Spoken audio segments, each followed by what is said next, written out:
안녕하십니까 애청자 여러분, 한반도 통신의 최한욱입니다. 오늘 아침부터 통합진보당이 시끌벅적하네요. 이정희 대표가 아침에 기자회견을 열고 통합진보당 중앙위 폭력 사태에 대해서 사과를 했습니다.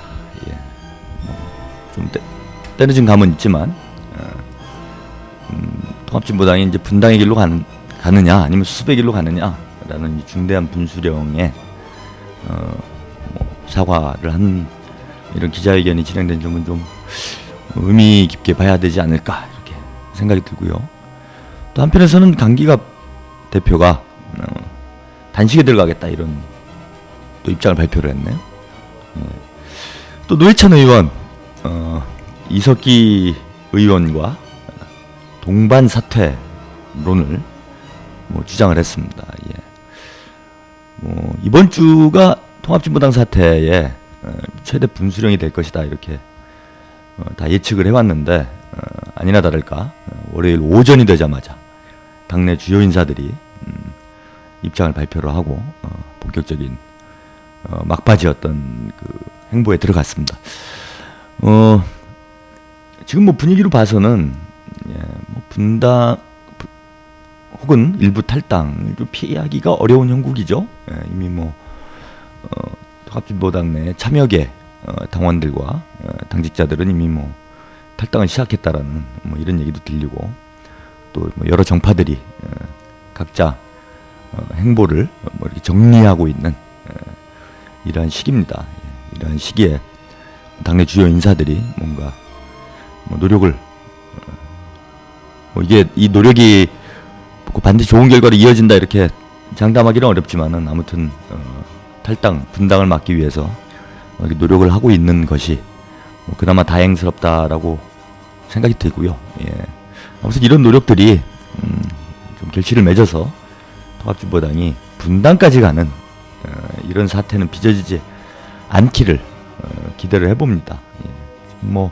한반도 정세 날로 지금 격화되고 있는데 남북 화해 협력 통일의 이런 입장을 선명하게 내걸고 있는 통합진보당이 제대로 된 역할을 못하게 되면 우리 국민들은 그냥 손 놓고 보는 수밖에 없는 거죠. 전쟁이 나거나 말거나. 그래서 지금 한반도 정세를 놓고 보나 또 대선을 앞두고 있는 오늘 또 언론 보도를 보니까요, 박근혜 씨가 이제 처음으로 양자 안철수 원장과 양자 대결 구도 하에서 50%를 넘었다라는 지지율이 이런 보도도 있습니다. 사실 50% 넘어가면은 당선되는 거죠. 그죠? 당선되는 겁니다. 그래서 최근에 보면 박근혜 후보 같은 경우에는 이른바 광폭 행보를 하면서 어제인가요? 이명박 대통령이 만나고 또 화기애애했다고 그러는데 광폭 행보를 하면서 뭔가 지지층을 결집시키고 중도층을 끌어안기 위한 이러한 행보를 하고 있고 이것이 소기에 성과를 거두고 있는 이러한 형국인데 우리 진보 진영은 여전히 이 분열의 소용돌이 속에서 헤어나오지를 못하고 있는 이런 형국인데 이렇게 가가지고는 국민들 앞에 고개를 들 그런 자격도 없다고 봅니다. 그래서 이정희 대표, 강기갑 대표, 노회찬 의원 이렇게 여러 주요 인사들이 뭔가 분당을 막기 위해 행보를 취하고 계신데요. 반드시 결실을 맺어서 진보당이 지금 현 사태를 하루빨리 수습을 하고 정권 교체의 길에 제 몫을 해주시기를 부탁을 좀 드리도록 하겠습니다. 오늘 한반도 통신은요, 초대 손님 없이 제가 2시간 동안 진행을 할 예정입니다. 격주로 오시죠? 곽동기 박사님하고 문경환 대표님이 격주로 오시는데 지난주엔 문경환 대표님 나오셨고요. 근데 다음 주에 곽동기 박사님 나오실 겁니다. 요즘 통일뉴스에 통일경제를 주제로 해서 연재를 하고 계신데 요 이야기 다음 주에 한번 들어보도록 하고요. 오늘은 제가 2시간 동안 혼자서 진행을 하도록 하겠습니다. 먼저 주간 한반도 소식 전해드리고요. 오늘 한반도 초점은 9월이 이제 됐는데 전쟁이 나냐 마냐 이런 또 심각한 양상도 있지만 또 북한 핵실험 문제가 이렇게 초미의 관심사로 떠오르고 있습니다. 그래서 과연 북한이 핵실험을 또 단행하게 될 것인지 이 이야기를 나눠보도록 하겠습니다. 먼저 노래 한 곡 듣고요. 예, 한바다통신 본격적으로 시작을 하겠습니다. 오늘 첫 번째 곡은요. 예, 제가 이런 노래가 있네요. 예, 이정희라는 가수가 있습니다. 이정희의 이별은 안 돼. 검색을 해보니까 이런 노래가 있었습니다. 예. 이정희 대표의 사과 기자회견이 아무쪼록 좋은 결실을 맺기를 기대하면서 이정희의 이별은 안 돼 첫 곡으로 보내드리겠습니다.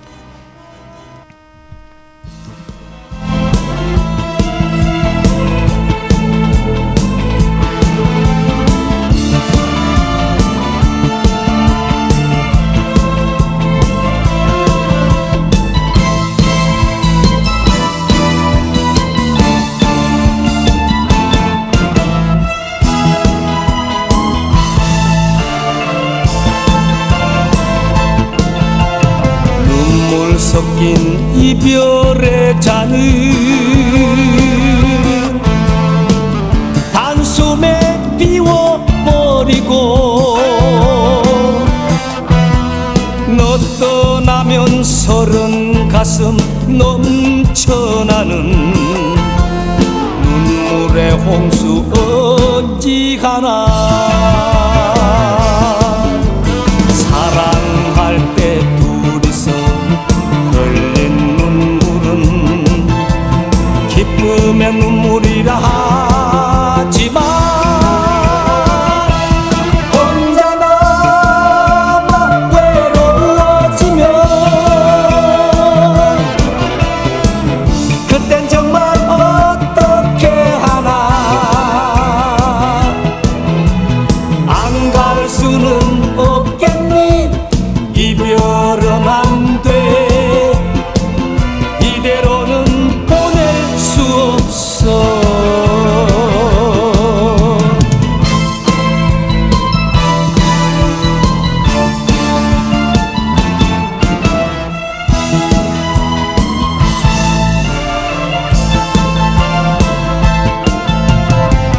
안녕하고 내미는 손을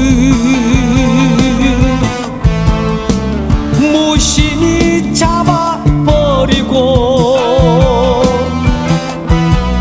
보내놓고 돌아서면 넘쳐나는 눈물의 홍수 어찌하나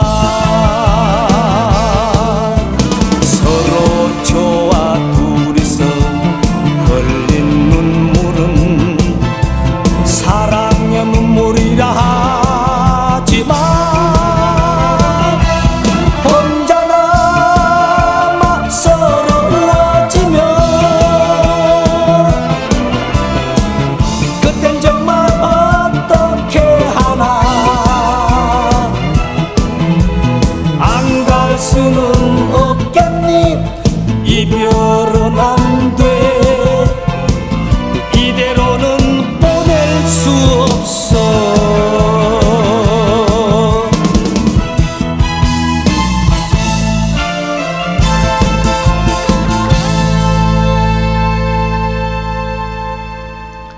예, 오늘 첫 곡 이정희의 이별은 안 돼 보내드렸습니다. 저 여자 가수라고 저도 생각을 했는데 안 들어본 노래예요. 검색을 재미삼아 그냥 이정희를 해보니까 이정희란 가수가 있더라고요 진짜. 근데 이별은 안 돼라는 곡이 있어요. 이것도 뭐 천우 신조인가? 그냥 우연히 뭐 당연히 여자 가수겠지 하고 이제 제가 들었는데 남자 가수였습니다. 이정희라는 이름이 남자도 좀 쓰죠. 박정희 있으니까 그죠. 채팅창에 글을 남겼는데 박근혜 씨하고 이정희 씨가 붙으면은 박정희 뭐 이렇게 되네요. 이번 선거는 어떤 이 박정희의 망령에서 벗어날 수가 없는 선거인가? 그런가 봅니다. 예. 지금 보니까 그러네요. 박근혜, 이정희 합치면 박정희가 되네. 뭐 별 의미 없는 소리입니다. 근데 하여튼 노래를 보내드리고 보니까 남자 가수였네요. 근데 하여튼 뭐 가사는 쏙쏙 가슴에 와닿습니다. 그죠? 이별은 안 되죠. 헤어져갖고 잘 된 사람이 없어요. 그죠? 그러잖아요. 여태까지 뭐 저기 굳이 뭐 무슨 뭐 남녀간의 관계 이런 걸 다 떠나서 남녀간에도 그러잖아요. 이렇게 헤어지고 나면 뭐 잘 되는 사람이 있습니까? 그냥 가슴 아프고 괴롭고 그렇죠. 그 웬만하면 그냥 그 처음 만난 여성 뭐 남성일 경우엔 그렇고 그죠? 여성일 경우에는 그냥 처음 만난 남자 이렇게 그냥 알콩달콩 살아가는 게 그게 뭐 현명한 거죠. 그죠? 근데 뭐 헤어지고 나면 뭐 그 다음에 뭐 더 좋은 남자나 여자를 만나는가? 뭐 사실 별로 그렇지 않습니다. 그렇지 않아요. 제가 살아보니까 그렇더라고. 큰 차이는 없어요. 다 좋은 거지. 다 좋은 사람이죠, 그죠? 그 뭐 정치도 그렇잖아요. 당 깨고 나가가지고 성공한 사례가 없어요. 그 난다 긴다 하는 박근혜 씨도 예전에 뭐 미래연합이었나요? 한나라당 박차고 나가가지고 뭐 미래연합인가 뭐 이런 거 만들었는데 뭐 완전히 쪽박 찼지 그때. 그렇죠? 그랬습니다. 뭐 진보 쪽도 당 까고 나가서 잘 된 적이 없잖아요. 지난번 뭐 민주노동당 시절에 통합진보당이 이제 진보신당이었죠. 당 깨고 이제 나갔는데 나가가지고 뭐 잘 됐습니까? 결국 또 돌아오고 돌아왔는데 또 나가려고 그러는 참 이러는 거는 상습 가출인데 이거는 저기 어떤 그 정신과 상담이나 상담 치료가 좀 필요한 것 같아요. 상습적으로 자꾸 가출하고 이러면 별로 안 좋지. 이번에 나가면 상습 가출입니다. 이분들은 잘 안 나가실 것 같아요. 그래서 나가서 옛날에 찬바람도 쐬봤고 뭐 고생하지 않았습니까? 그래서 뭐 과거에 그 몇 년 전이잖아요. 뭐 10년, 20년 전 얘기면은 그때랑 지금이랑 이제 시대가 달라졌으니까 우리가 나가보자 뭐 이럴 수도 있는데 이게 불과 뭐 통합된 게 불과 1년도 안 됐고 작년 요맘때 이제 통합이 되니 많이 뭐 이러지 않았습니까? 그러니까 뭐 1년도 채 안 된 거고 뭐 분당돼 있었던 게 바로 1년 전이에요. 1년 전에 진보신당 그때 이제 뭐 그때는 뭐 이런 문제가 있는 거 몰랐습니까? 저런 거 오히려 되묻고 싶어요. 뭐 유시민 대표나 뭐 심상정 대표나 좀 분당 탈당을 주장하시는 분들한테 묻고 싶은 게 뭐냐면은 그 1년 전에 그 이런 뭐 진보당하고 민주노동당하고 통합을 하게 되면 이런 문제를 그 겪게 될 거다. 뭐 이른바 뭐 종북 논란이라든지 그죠? 패권주의 문제 뭐 이런 것도 예전부터 있었던 문제고 그런 거를 어느 정도 전제한 조건에서 이제 통합을 추진했던 거잖아요. 근데 이럴 줄 몰랐다 그러면 전 제가 보기엔 상당히 어리석은 거고요. 그럼 정치하시면 안 돼요. 그 정도 머리로 정치를 하시면은 이거 민폐입니다. 근데 이제 알고도 이러는 거라면 저는 알고도 이러는 거라고 생각하는데 알고도 이러는 거라면 좀 잘 생각을 해보셔야 돼요. 이렇게 깨고 나가서 뭐 잘 되겠는가?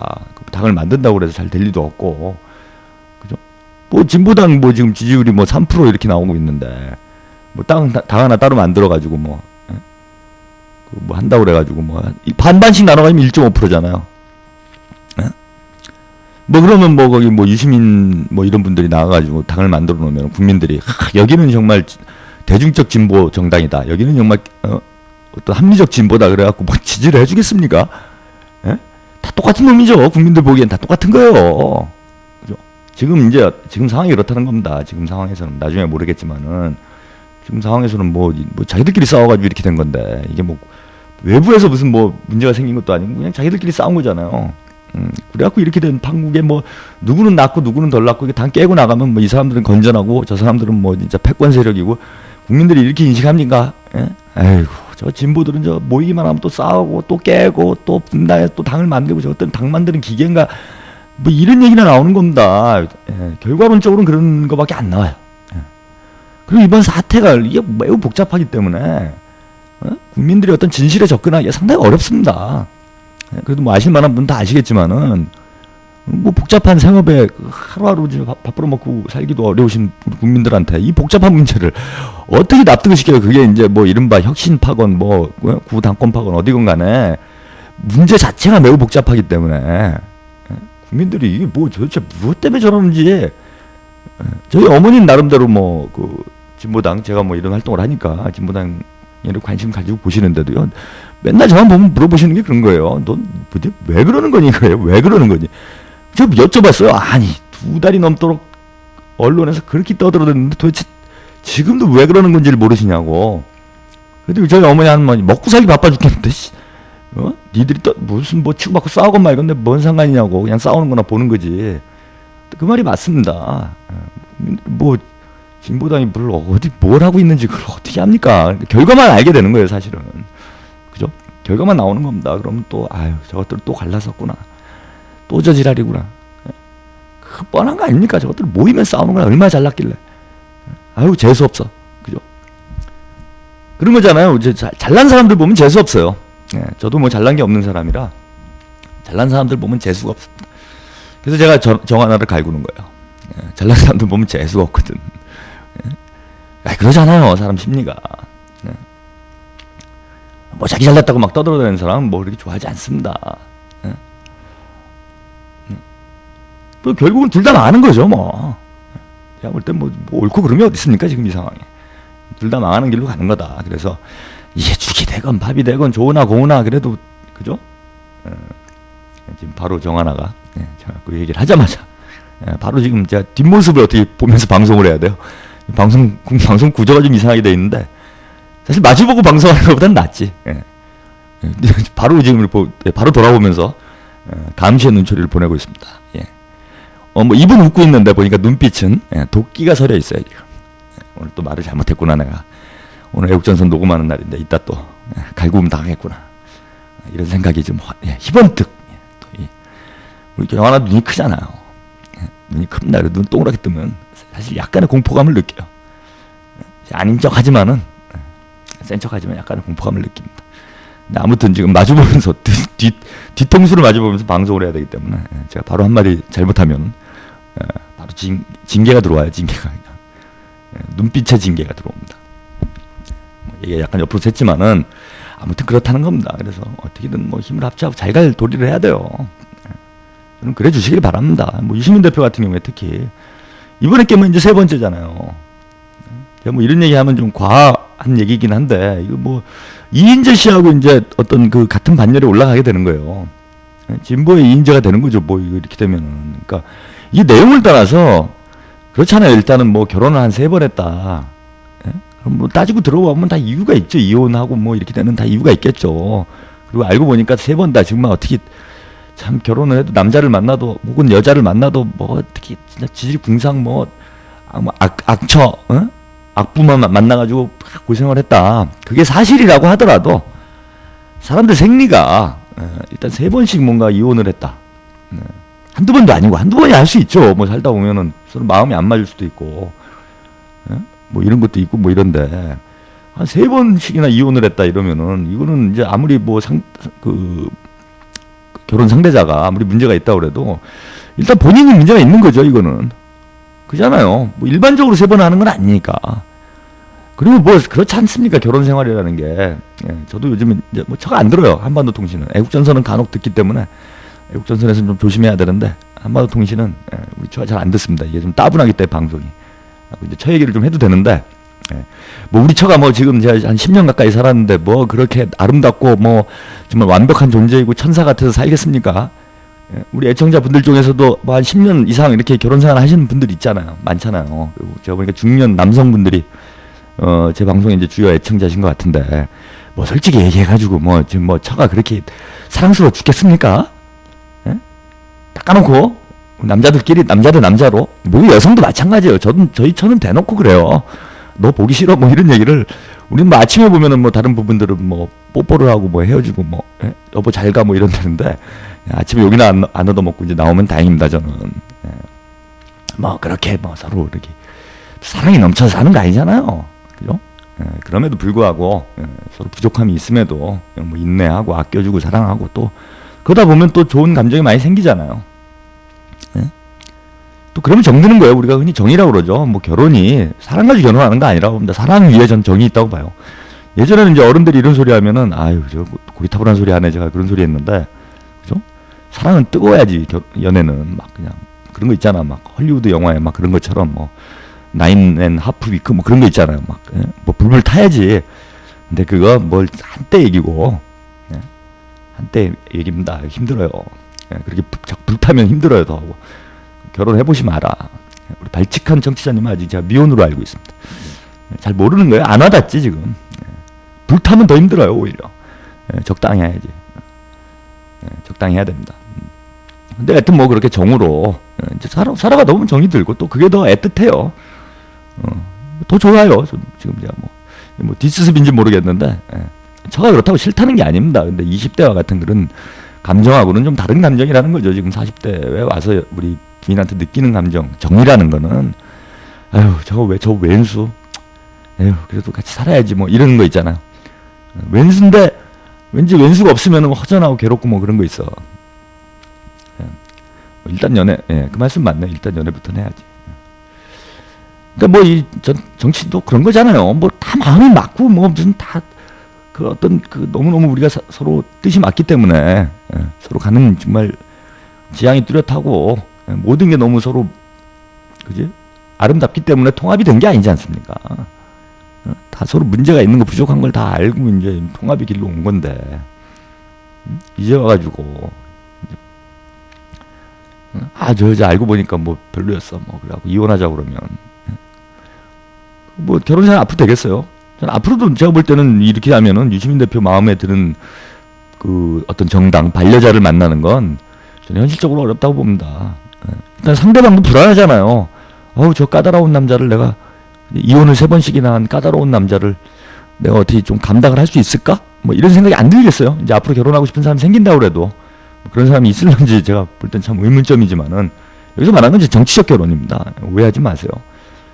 정치적으로 내가 참 유시민 대표하고 뭔가 좀 그지? 같이 좀 한 배를 타고 뭐 진보적 자유주의의 길이건 무슨 길이건 간에 한번 좀 가야 되겠다 이렇게 마음을 가지고 있는 사람이 있더라도 야 이거는 저 사람이랑 결혼했다 또 헤어지는 거 아니야? 나도 성격이 별로 안 좋은데 뭐 이런 생각이 들 수 있잖아요. 그래서 앞으로도 사실은 뭐 나가서 좋은 반려자 만나기 힘듭니다. 힘들어요. 그래서 저는 죽으나 사나 그죠? 죽으나 사나 그래도 여기가 내가 그동안 그래도 이혼을 2번이나 했는데 그냥 이 여자하고 그냥 한평생 살아야지 이런 마음으로 또 살다 보면 정이 들고 그리고 오죽하면 이름이 정이잖아요. 정이 들라 정이 아닌가요? 말장난 좀 유치하게 가네요. 하여튼 뭐 정이 들잖아요. 같이 좀 이렇게 몇 년 더 노력을 해보고 이게 뭐 또 결혼을 한 3, 4년 해갖고 살아봤더니 이거 뭐 영 아니다 진짜. 물론 뭐 그래 큰 실수가 있었다 칩시다. 유시민 대표가 받아들이기에 이건 뭐 도저히 난 용납할 수가 없다 이런 행위는 그렇다 쳐도 아직 결혼 초기잖아. 뭐 초기에 뭐 그런 실수할 수 있죠. 그죠? 뭐 설령 뭐 해서 뭐 배우자가 바람을 핀 일이라고 봅시다. 그래도 아직은 초기잖아요. 뭐 그런 거 하면 안 되겠지만 한 번쯤은 용서해 줄 수 있는 거지 뭐. 뭐 그럴 수도 있는 건데 이게 뭐 제가 볼 때 그런 것도 아니에요. 이게 지금 내막을 다 알고 계신 분들은 다 알겠지만은 뭐 큰 문제를 일으킨 것도 아니지 않습니까? 오히려 문제는 딴 사람이 일으키고 그죠? 바람은 엉뚱한 사람이 피고 엉뚱한 사람이 뭐 이혼을 당하게 되는 뭐 이런 형국인 건데 그러니까 이 신우이가 바람 피고 그죠? 마누라한테 이혼하라 도장 찍으라는 얘기하고 똑같은 거예요. 그런 거잖아. 지금 상황을 보면은 뭐 바람을 핀 건 신우인데 뭐 엉뚱하게 와가 조광지차한테 이거 도장 찍어 집 나가 뭐 보따리 싸 이러는 거 똑같은 거 아닙니까? 이렇게 해가지고 저는 이게 잘 될 리가 없습니다. 그래서 진지하게 저는 뭐 유시민 대표가 제가 유시민 대표 얘기를 하는 거는 유시민 대표 입장이 제일 강하기 때문이에요. 제가 유시민 대표 미워서가 아니라 유시민 대표가 지금 하여튼 탈당하겠다는 의사가 강하고 뭐 사실상 마음이 떠난 것으로 이렇게 언론에는 비춰지는데 지금이라도 한번 잘 생각해 보십시오. 뭐 제 방송을 들을 리도 없겠지만 만약에 어떻게 하다 듣는다면은 제가 나름대로 그럴듯한 얘기를 해요. 우리 각하도 제가 이거 시사 탐구 생활부터 이거 한반도 통신가에 이르기까지 우리 각하 임기 초기에 제가 이제 이런 대북 문제 가지고 방송을 해왔는데 그때 제가 뭐 좋은 조언들을 많이 했어요. 이러시면 안 된다. 그때 뭐 말씀 좀 들었으면은 뭔가 좀 말년이 좀 달라질 수도 있었는데 지금 상당히 이제 흉악하게 갈 수 있는 어떤 분위기가 무르익고 있지 않습니까? 그래서 아무리 뭐 제가 좀 어리긴 하지만은 유시민 씨보다는 나름 또 진보 쪽에서는 또 제가 또 선배일 수도 있어요. 이런 거 많이 보아왔으니까 뭐 20년 내내 진보 쪽에서 치고받고 하는 거 뭐 정치에 대해서야 뭐 제가 뭐 유시민 전 대표한테 뭐 이러쿵저러쿵 할 수 있는 얘기 아닌데 진보 현실에 대해서는 저도 나름대로 뭐 참 맨날 모이는 싸우는 게 진보인데 뭐 볼 걸 안 볼 거 다 봤지. 근데 어쨌건 그냥 묵묵하게 우리가 서로 믿음을 가지고 서로를 그냥 위해주면서 또 우리 뭐 없는 사람들 아니에요. 없는 사람들끼리 싸워봐야 뭐합니까? 집안 거덜나는 거지. 없는 집안일수록 그냥 어떻게든 힘을 합쳐야죠. 그래서 뭐 지금이라도 만약에 마음을 좀 돌리시기를 부탁을 드립니다. 나가서 좋을 거 없어요. 100% 이건 제가 단언을 합니다. 나가서 잘 된 사람 없습니다. 여태까지 제가 경험적으로 그래. 이게 정당은 굳이 아니더라도 무슨 단체 활동도 그러고 뭐 나가가지고 잘 되는 사람이 없어. 그래도 뭐 버티고 있는 놈들이 이기더라고. 그런 면에서 좀 다시 한번 우리 좀 분당을 생각하시는 분들은 좀 진지하게 생각을 해보도록 하면 좋을 것 같아요. 나가서 뭐 성공할 수 있는, 현실적으로 따져봐도 성공할 길이 없습니다. 오늘 뭐 주제와 상관없는 얘기가 좀 길어졌는데요. 날이 날이다 이만큼 잠깐 좀 진보당과 관련된 얘기를 좀 드렸습니다. 노래 한 곡 듣고요. 주간 한반도 소식 전해드리죠. 싸이의 강남스타일 신청해 주셨네요. 강남스타일 보내드리겠습니다.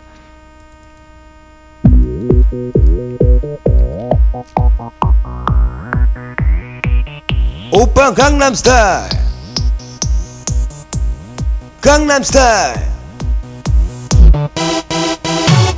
낮에는 따사로운 인간적인 여자 커피 한 잔에 여유를 아는 품격 있는 여자 밤이 오면 심장이 뜨거워지는 여자 그런 반전 있는 여자 나는 사나해 낮에는 너만큼 따사로운 그런 사나해 커피 식기도 전에 원샷 때리는 사나해 밤이 오면 심장이 터져버리는 사나해 그런 사나해 아름다워 사랑스러워 그래 너 그래 바로 너 아름다워 사랑스러워 그래 너 그래 바로 너 지금부터 갈 때까지 가볼게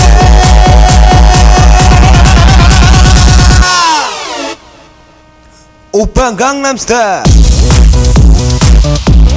강남스타일 오빤 강남스타일 강남스타일 오빤 강남스타일 섹시 레이디 오빤 강남스타일 섹시 레이디 성숙해 보이지만 놀 땐 노는 여자 이때다 싶으면 묶었던 머리 푸는 여자 가렸지만 웬만한 노출보다 야한 여자 그런 감각 있는 여자 너는 사랑해 점잖아 보이지만 놀 땐 너는 사랑해 때가 되면 완전 미쳐버리는 사랑해 근육보다 사상이 울퉁불퉁한 사랑해 그런 사랑해 아름다워 사랑스러워 그래 너 그래 바로 너 아름다워 사랑스러워 그래 너 그래 바로 너 지금부터 갈 때까지 가볼게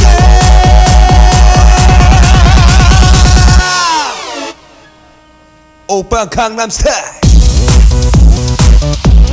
강남스타일 오빠 강남스타일 강남스타일 오빠 강남스타일 섹시 레이디 오빠 강남스타일 섹시 레이디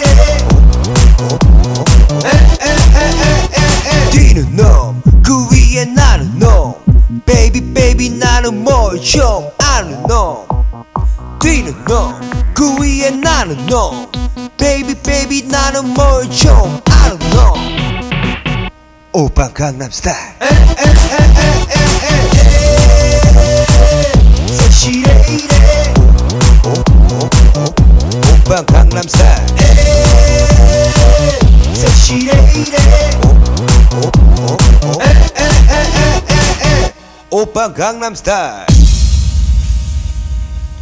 예, 강남스타일을 제가 이제 선곡을 하는데 여러 개가 나오더라고요. 아무거나 최신 음악 이렇게 써있길래 제가 그건 줄 알고 아무나 눌렀는데 이 짝퉁 이런 것도 짝퉁이 있네요. 상상을 못했습니다. 짝퉁 강남스타일을 제가 보내드렸습니다. 도대체 누가 부른 건지 왜 이런 짓을 했는지 도저히 알 수 없는 상태입니다. 죄송합니다. 싸이의 이제 강남스타일을 아마 원하셨는데 제가 들어도 이게 보통 이제 뭐 노래를 이렇게 이제 다른 가수 노래를 부르거나 뭐 그렇게 하면은 잘해야 되잖아요. 더 보통 나빠지는 경우가 그렇게 많지는 않습니다. 그러니까 원래 노래보다 아니면 어떤 그 음악의 뭐라 그럽니까 이게 음악의 그 뭐 멜로디는 아니죠. 뭐 리듬이 좀 바뀐다든지 이렇게 편곡을 하죠. 편곡을 해가지고 이제 하는데 이건 뭐 그냥 아무나 하는 뭐 노래방에서 나온 걸 녹음을 해놨나 이상하게 해가지고 노래를 했네요. 자 시간이 되면은 그 다시 한번 보내드릴게요. 강남 스타일을 안 맞아 죽으려면 그렇게 하는 게 좋을 것 같습니다. 예, 주간 한반도 소식 먼저 전해드리죠. 예, 첫 번째 소식입니다. 북일 베이징 회담이 지난달 31일에 있었습니다. 일본 대사관에서 회담이 진행이 됐는데요. 과장급 지금 이제 정부 간 회담 그동안 진행을 해왔는데 국장급으로 격상된 본 회담을 개최하기로 합의했다라는 보도가 나와 있습니다. 예. 교도통신 보도에 의하면요, 양측은 앞으로의 의제에 대해 양측의 관심이 높은 것을 협의한다는데 일치를 했다라고 하면서 일본 측은 납치 문제가 포함된다는 인식이라면서 향후 협의에서는 보다 강력한 협상권을 가진 국장급으로 격상할 것에 대해서도 합의해 조기에 베이징에서 개최할 것을 확인했다 라고 이렇게 보도가 나왔습니다. 그 외무성 관계자에 따르면요, 심도 깊은 협의를 실시해서 전진시킬 것이다 라고 하면서 2차 대전 말기에 북한에서 사망한 일본인 유골 회수 및 핵 미사일 문제 등과 관련해서도 의제로 하고 싶다. 이건 뭐 의제로 확정된 건 아니고요. 의제로 하고 싶다라는 의사를 밝혔다라고 합니다. 애초 북일 회담은요, 8월 29일, 30일 양일간 이제 진행될 예정이었는데 일본 측이 연장을 요청해서 31일까지 이렇게 진행이 됐고요. 북한 측에서는 유성일 외무성 일본 과장, 일본 측에서는 오노게이치 외무성 북동아시아 과장이 참석한 가운데 진행이 됐습니다. 이번 회담은요, 4년 만에 이루어진 지금 정부급 회담이고요. 2002년도죠. 2002년도 9월 17일 고이즈미 전 수상이죠. 고이즈미 수상이 전격 방북을 해가지고 김정일 국방위원장과 정상을 회담을 하고 북일 평양 선언을 합의를 한 적이 있습니다. 그 이후에도 이렇게 일본 북미 대화가 이렇게 북일 대화가 원만하게 진행이 되지는 못했는데 10년째를 맞는 올해 회담을 해서 이제 국장급으로 격상하기로 이런 합의를 이뤄낸 것이 상당히 주목되는 이런 부분이 아닌가 이렇게 좀 봅니다. 예. 향후 이제 격상된 북일 장관급 회의에는요, 북한에서는 송이로 북일 국교정상화 교섭 담당 대사가, 일본에서는 스키야마 신스케 외무성 아시아 대양주 국장이 참석을 할 것으로 이렇게 예상이 되고 있습니다. 요 지금 주목이 되는 이유가요. 크게 보면 이제 두 가지 이유가 있습니다. 그 이유는 이제 하나는 지금 한일 관계가 상당히 격화돼 있죠. 독도 문제를 둘러싸고 사실 뭐 왜 그러시는지 전 도대체 이해가 안 되긴 하지만은 우리 각각께서 갑자기 독립투사로 돌변을 하셔가지고 그죠? 독도를 어떻게든 뭐 수월하겠다 뭐 이러면서 지금 북일 관계가 상당히 격화돼 있습니다. 뭐 최근에 뭐 조금 완화되는 이런 조짐 뭐 있긴 한데 어쨌건 간에 한일 관계가 이렇게 악화되어 있는 조건이라면은 사실 이제 뭐 우리도 지금 막 격렬하잖아요. 뭐 당장 뭐 일본의 대사관에 돌진이라도 하실 분들이 한두 분이 아닐 정도로 분위기가 격렬한데 제가 뭐 일본을 두둔하고자 하는 얘기가 아니라 일본 똑같을 거라는 거예요. 그죠?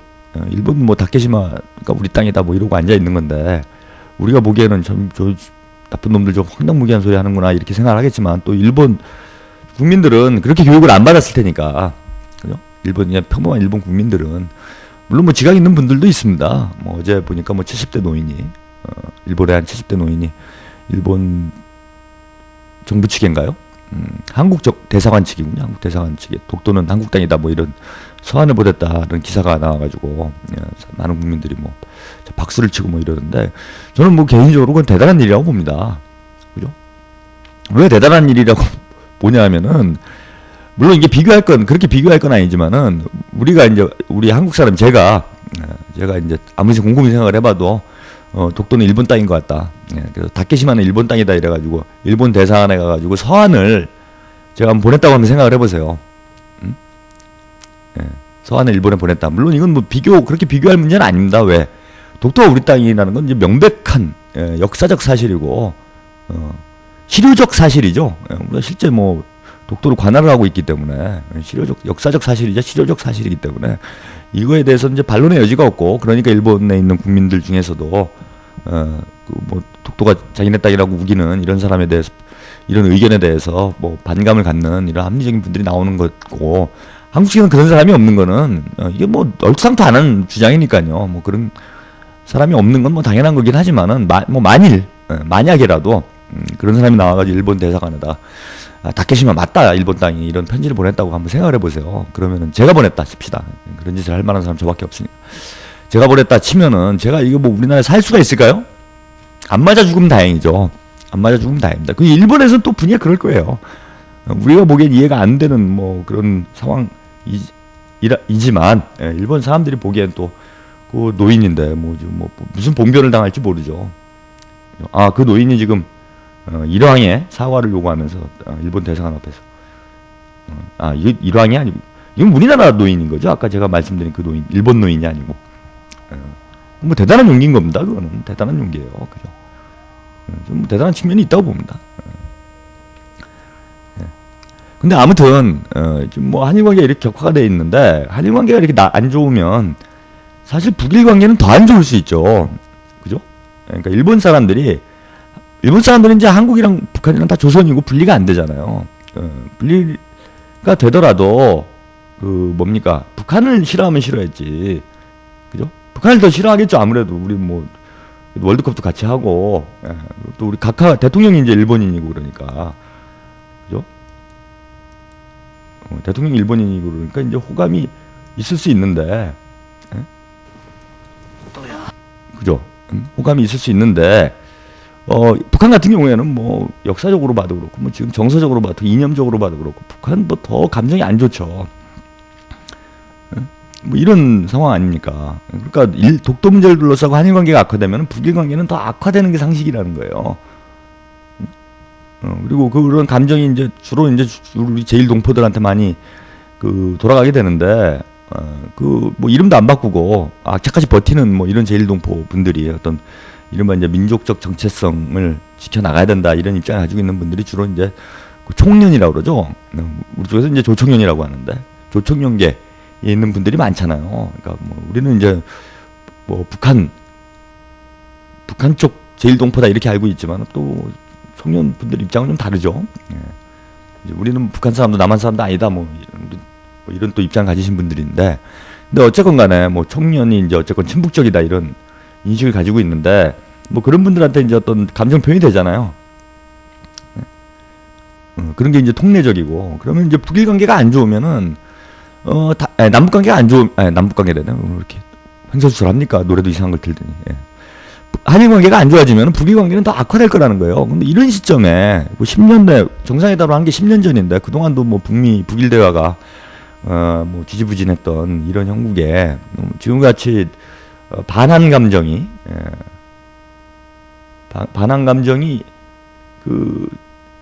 치솟고 있는 시기에 회담을 진전시키고 있다. 이건 좀 납득하기 어려운 거죠.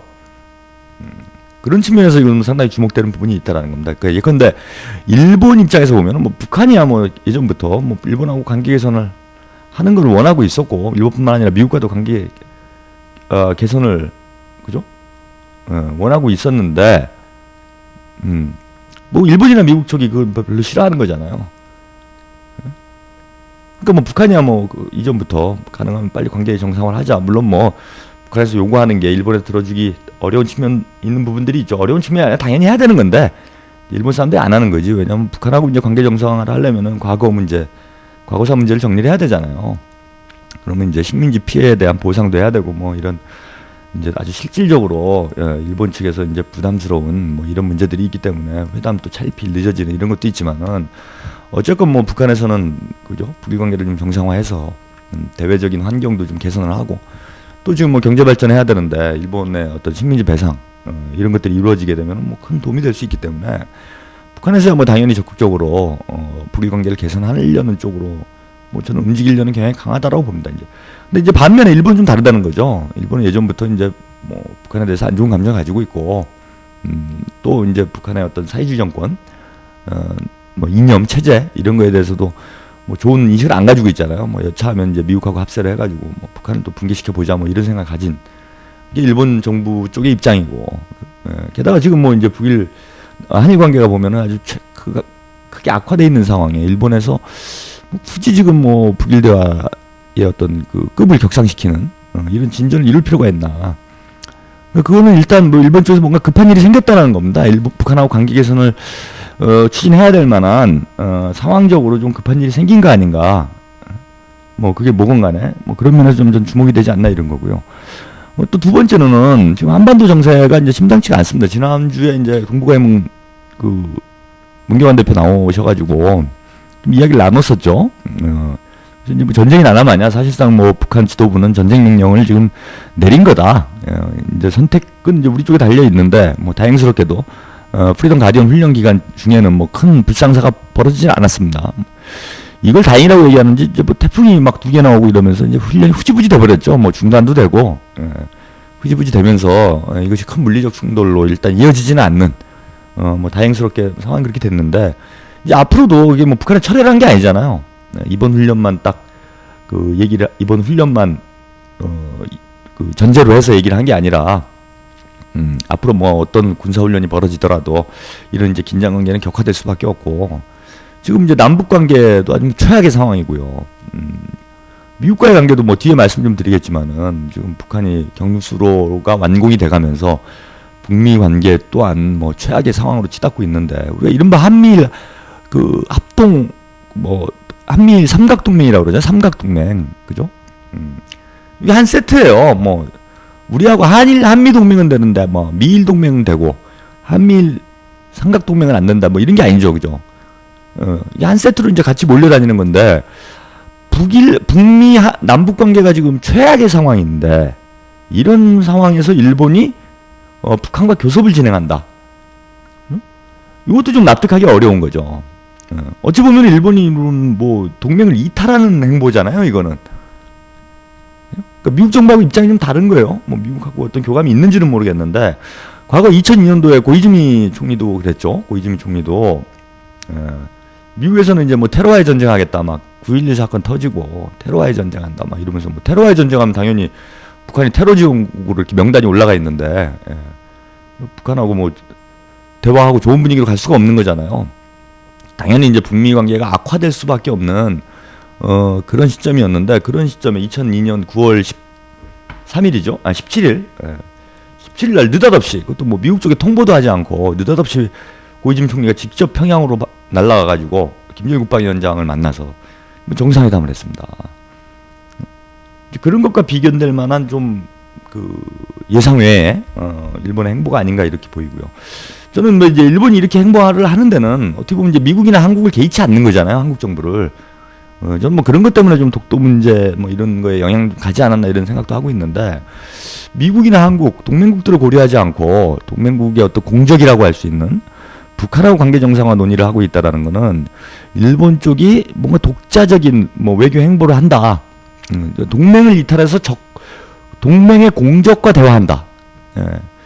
이건 어떻게 보면 한미일 이 삼각동맹이 삐그덕대고 있다라는 것의 반증이자 방증이죠. 반증이 아니라 방증이자 일본이 뭔가 눈치를 챈 거 아니냐 지금.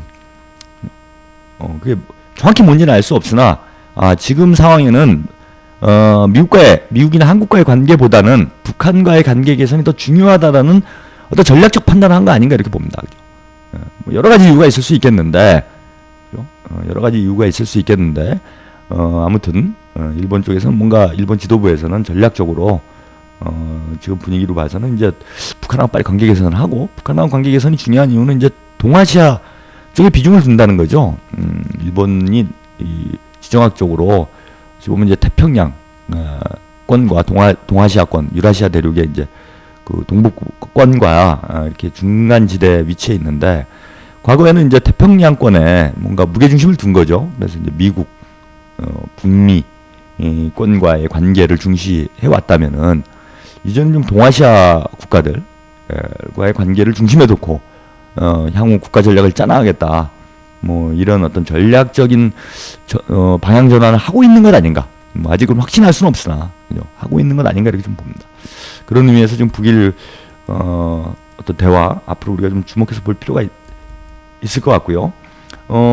특히 이제 뭐 북일 국장급 회의에 누가 나올지 아직 이제 확정된 건 아닙니다. 근데 지금 언론 관측으로는 송일호 북일 국교 정상화 교섭 담당 대사가 나온다.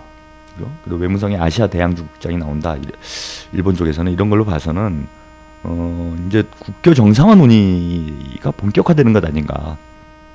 그죠? 뭐 이게 뭔가 실무적 수준의 회담이라면은 뭐 국교 정상화 교섭 담당 대사가 직접 움직일 필요가 없겠죠.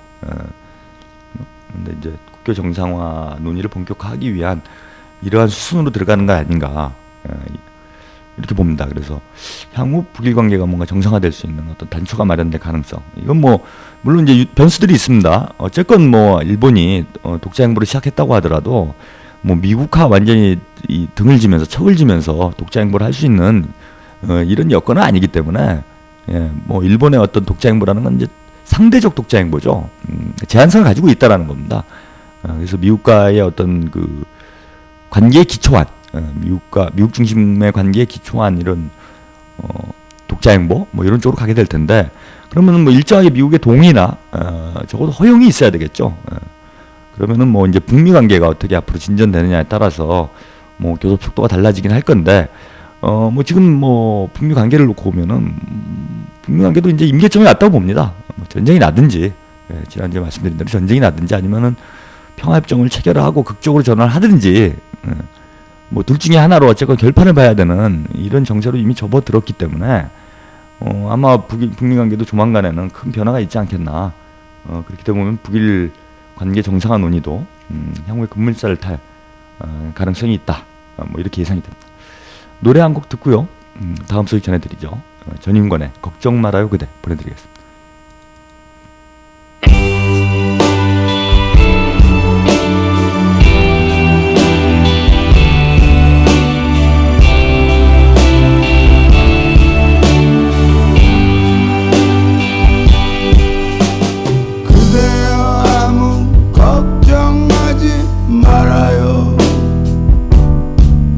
우리 함께 노래합시다. 그대 아픈 기억들 모두 그대야. 그대 가슴 깊이 묻어버리고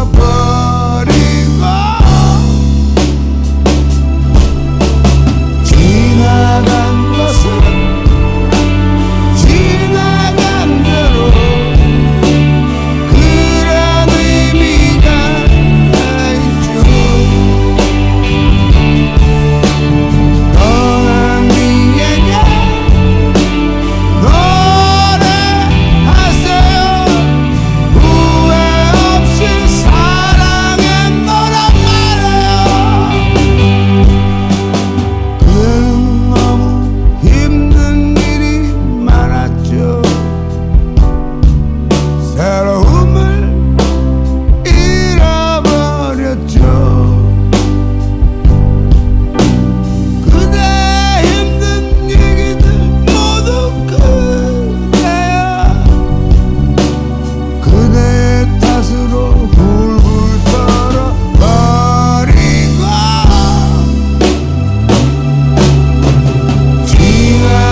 합시다. 후회 없이 꿈을 꾸었단 말이야. 지나간 것은 지나간 대로 그런 의미가 있죠. 우리 다 함께 노래합시다. 후회 없이 꿈을 꾸었단 말이야. 우리 다 함께 노래합시다. 새로운 꿈을 꾸겠다 말이야. 지나간 것은 지나간 대로 그런 의미가 있죠. 우리 다 함께 노래합시다. 후회 없이 꿈을 꾸었단 말이야. 지나간 것은 지나간 대로 그런 의미가 있죠. 우리 다 함께 노래합시다. 후회 없이 꿈을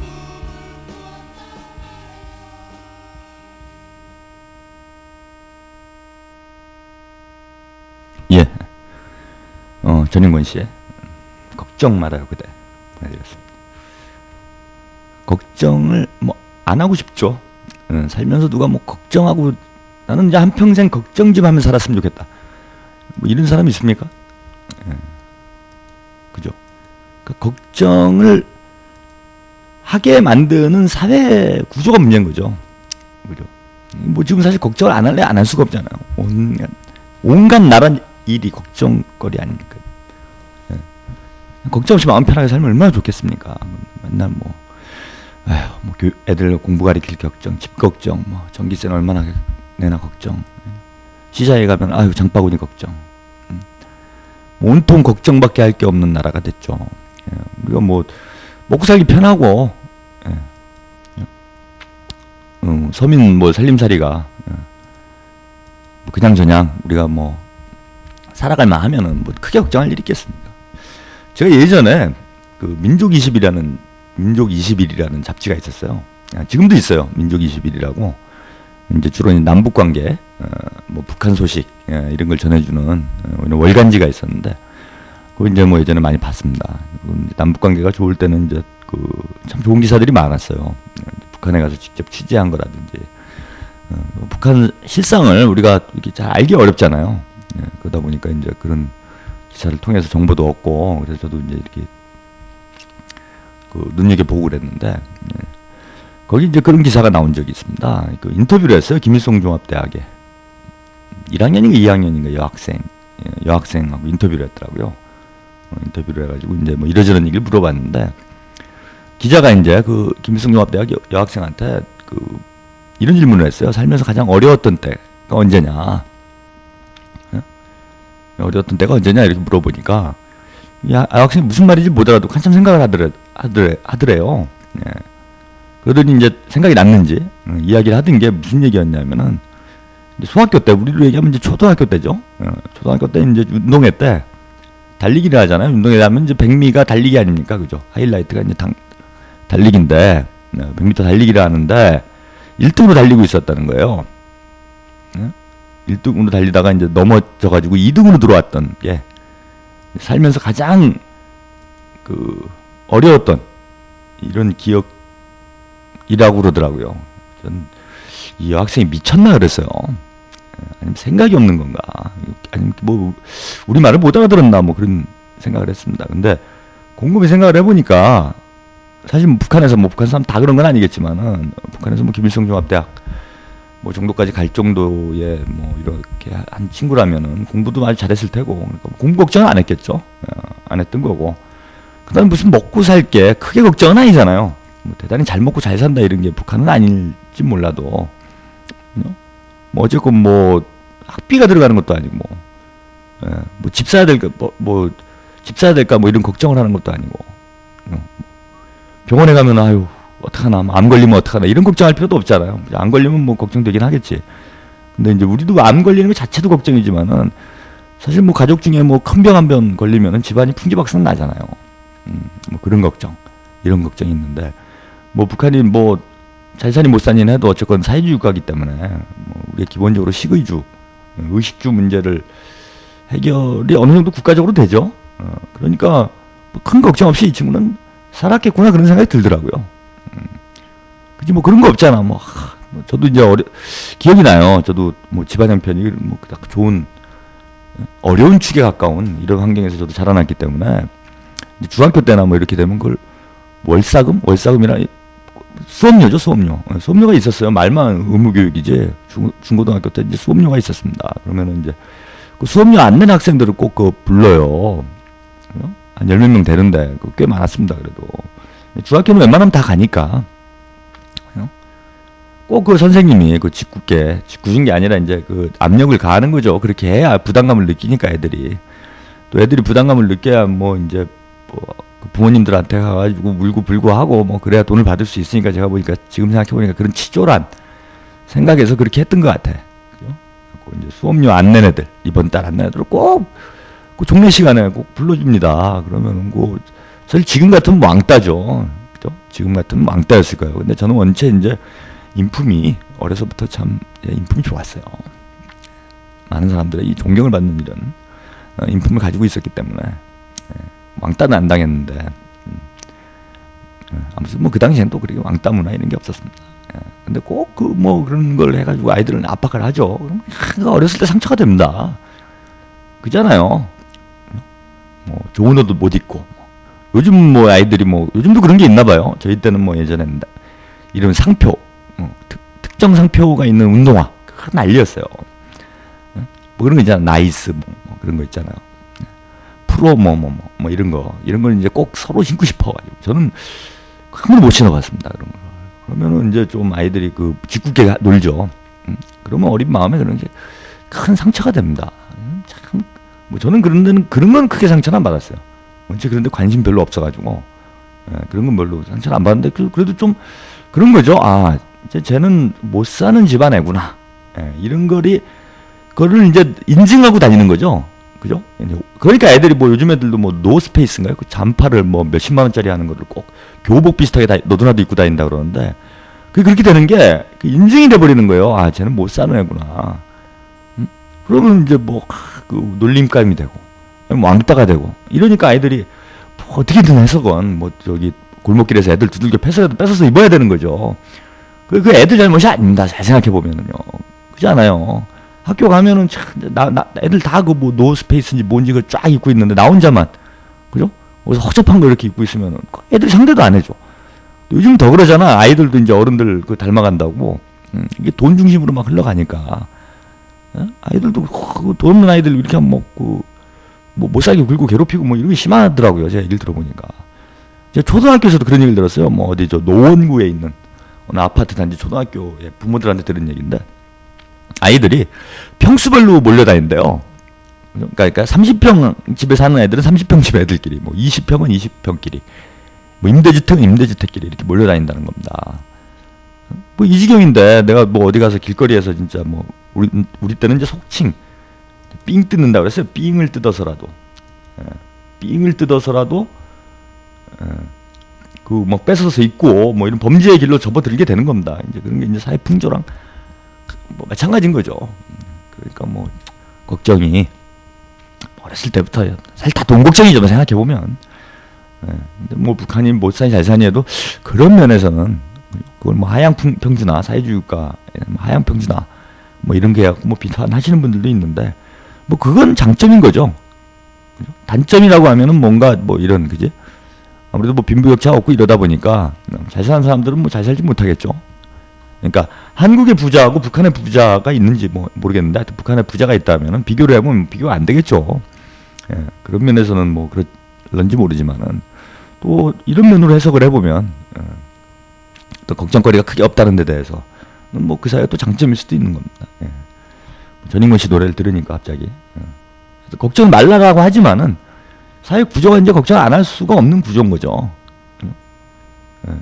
근데 걱정을 안 해야지 이렇게 마음 먹는다고 이제 그 제가 이제 꿩의 사고 방식이라고 그러는데 그 꿩들이 그러잖아요. 매가 나타나면 이제 도망가야 되는데 꿩들은 이제 땅바닥에 머리를 쳐박아요. 그럼 지 눈에는 이제 매가 안 보이잖아. 그럼 이제 매가 없다 이거죠. 거의 영구스러운 행태지 이거는.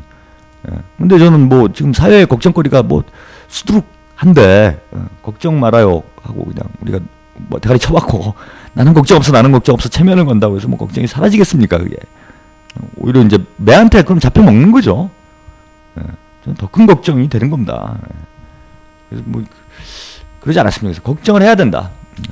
예. 요즘 뭐 또 책을 하나 써볼까 뭐 이런 고민도 하고 있는데 예. 제목은 정했어요. 근데 쓸까 말까라 아직 예. 왜 책을 지금 써봐야 팔리지가 않으니까 예. 쓸까 말까는 고민을 하고 있는데 예전보다 더 안 팔려요 이제. 근데 제목은 이제 정한 게 뭐였냐면 절망하자라는 제목을 정했어요. 절망하라. 예전에 뭐 프랑스 쪽에서 분노하라 이런 책이 있었죠. 절망하라. 절망을 해야 돼요. 아니 절망적인데 왜 절망을 안 해? 저는 그게 더 문제라고 봐. 희망이 없어 지금. 그 인정을 해야 돼. 우리가 받아들여야 돼. 그죠? 우리가 밑바닥에 떨어져야 차고 올라갈 수 있는 그 물에 빠지면 그러잖아요. 바닥에 발이 닿아야 이제 차고 올라가는 거 아닙니까? 그와 마찬가지로 희망을 품으려면 절망을 먼저 해야 됩니다. 현실을 냉철하게 인식을 해야 돼요. 응? 그래서 우리가 절망을 해야 됩니다. 절망하라. 절망 좀 하자라고 좀 책을 쓰려고 그래요. 다들 희망을 가지래. 이런 얘기하면 요거도 먹을 소리인지 모르겠지만 제가 제일 싫어하는 책 제목이 이 책을 안 읽어봤어요. 뭐 그런 류의 책들이 뭐 다 사실 좀 빠르다고 생각하는 선입견 때문에 제가 그랬는지 모르겠는데 그런 거죠. 뭐 잘났다고 하는 거지. 이것도. 그 아프리카 청춘이다 뭐 이런 책 있잖아요. 이제 뭐 아프리카 청춘이다 이 책 제목을 정말 싫어해요. 어제 간혹 그런 유사한 주제 강연이 들어올 때가 있습니다. 뭐 대학생들이 불러가지고 이제 40대 한 중반쯤 되니까 초중반 되니까 이제 뭐 인생에 대해서 좀 얘기해 주세요. 그러고 이제 대학생들이 강연을 요청해요. 제가 볼 땐 참 한심하죠 그 대학생들이. 저한테 왜 인생에 대해서 물어보면은 뭐 그럼 저처럼 살고 싶다는 뜻으로 저는 이해를 하죠. 아 니들이 나처럼 살고 싶구나 그래갖고 이제 제 얘기를 하긴 하는데 야, 뭐 같은 사람 불러다가 뭐 강연을 들을까, 뭐 저 성공하신 훌륭한 분들 많을 텐데, 뭐 그런 생각을 하면서도 간혹 가서 뭐 그런 얘기를 이러저러 하게 해줍니다. 근데 의외로 제가 생각해봐도 제 강의가 오히려 젊은이들한테 도움이 될 것 같아요. 예, 저 절대 그런 거 하지 않습니다. 뭐 쓸데없는 꿈을 가져, 예, 뭐 야망을 갖고 뭐 이런 거 있잖아요. 아 냉정하게 안 되는데, 예? 그거 오히려 인생을 괴롭게 만드는 거예요. 되지도 않은 거 꿈꾸고 망상을 가지고. 주어진 현실 앞에 저는 성실하라는 얘기를 꼭 합니다. 그래도 얼마든지 행복할 수 있다. 돈 많이 벌고 출세하고 뭐 권력을 가지면 행복할 것 같아요. 권력자들 중에 돈 많은 사람 중에 행복한 사람 아무도 없습니다. 제가. 아무도 없어요. 여태까지. 뭐 직접 본 사람 별로 없지만. 예. 뭐 각하가 행복하겠어요? 돈도 많고 권력도 많고 다 가져봤는데 행복할까요? 욕이란 욕은 다 얻어 처먹고 살고 있는데 좀 불행으로 가는 아주 지름길이죠. 그렇게 사는 거는. 뭐 이건희 씨가 행복할까요? 저는 하나도 행복하지 않다고 봅니다. 그래서 뭐 대학생들한테 현실 인정해라. 헛된 꿈 꾸지 말고 주어진 나의 조건 하에서 그죠? 내가 할 수 있는 걸 아름답게 잘 해봐라.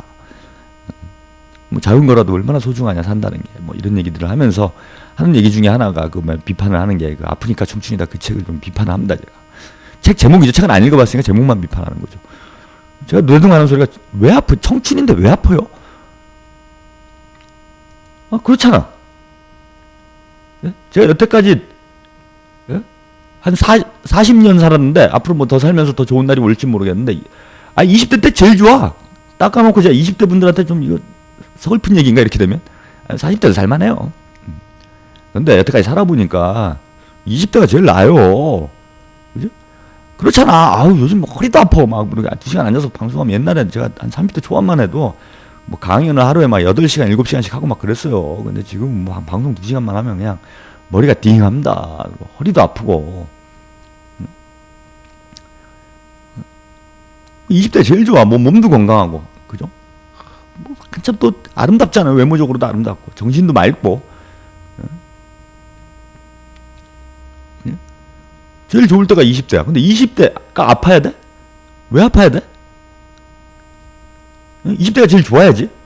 안 아프니까 20대다. 청춘이다. 이렇게 써야죠, 책을. 안 아프니까 청춘이다. 이게 좋은 거예요. 근데 이게 뭐냐? 청춘이니까 원래 아프다는 얘기를 하는 거는 뭐냐? 이걸 현실을, 매의 꽝의 사고방식이라는 거예요, 이것도. 꽝주의. 이게 아픈 이유가 뭡니까? 인생에 제일 좋을 때 아픈 이유는 사회 구조 자체가 문제가 있기 때문에. 그 구조를 우리가 벗어날 수가 없는 거예요. 그러니까 구조가 바뀌면은 안 아파도 되는 거야. 아, 사회가 지금 역 같은데 거기 어떻게 안 아플 수가 있어. 근데 원래 아픈 거래. 그거 꽁대가리 같은 소리 아닙니까? 그죠? 꽁대가리 같은 소리예요. 그럼 땅에다 머리 쳐박고 있으면 뭐 안 아파? 뭐 그런 걸 모르겠어요. 책 내용은 제가 안 읽어봐가지고 뭐 그런 게 아닌데 제가 또 오해를 해가지고 이렇게 막 비난하는지 모르겠는데 일단 제목 자체가 좀 열이 받는다 이런 거죠. 제목 자체가 열이 받는다. 아프니까 왜 청춘이에요? 안 아파야 청춘이다 이렇게 써야 돼요. 왜 아프게 한 놈들을 찾아내야지. 원래는 안 아파야 되는 건데, 그죠?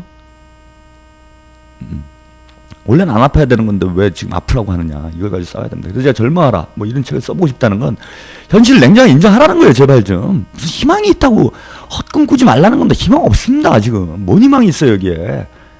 희망이 없다라는 걸 냉정하게 인식을 해야 제대로 희망을 품을 수가 있습니다. 절망의 끝에서 희망을 찾는 거예요. 어설픈 희망이 우리 사회를 더 병들게 하고 있다고 봅니다. 그죠?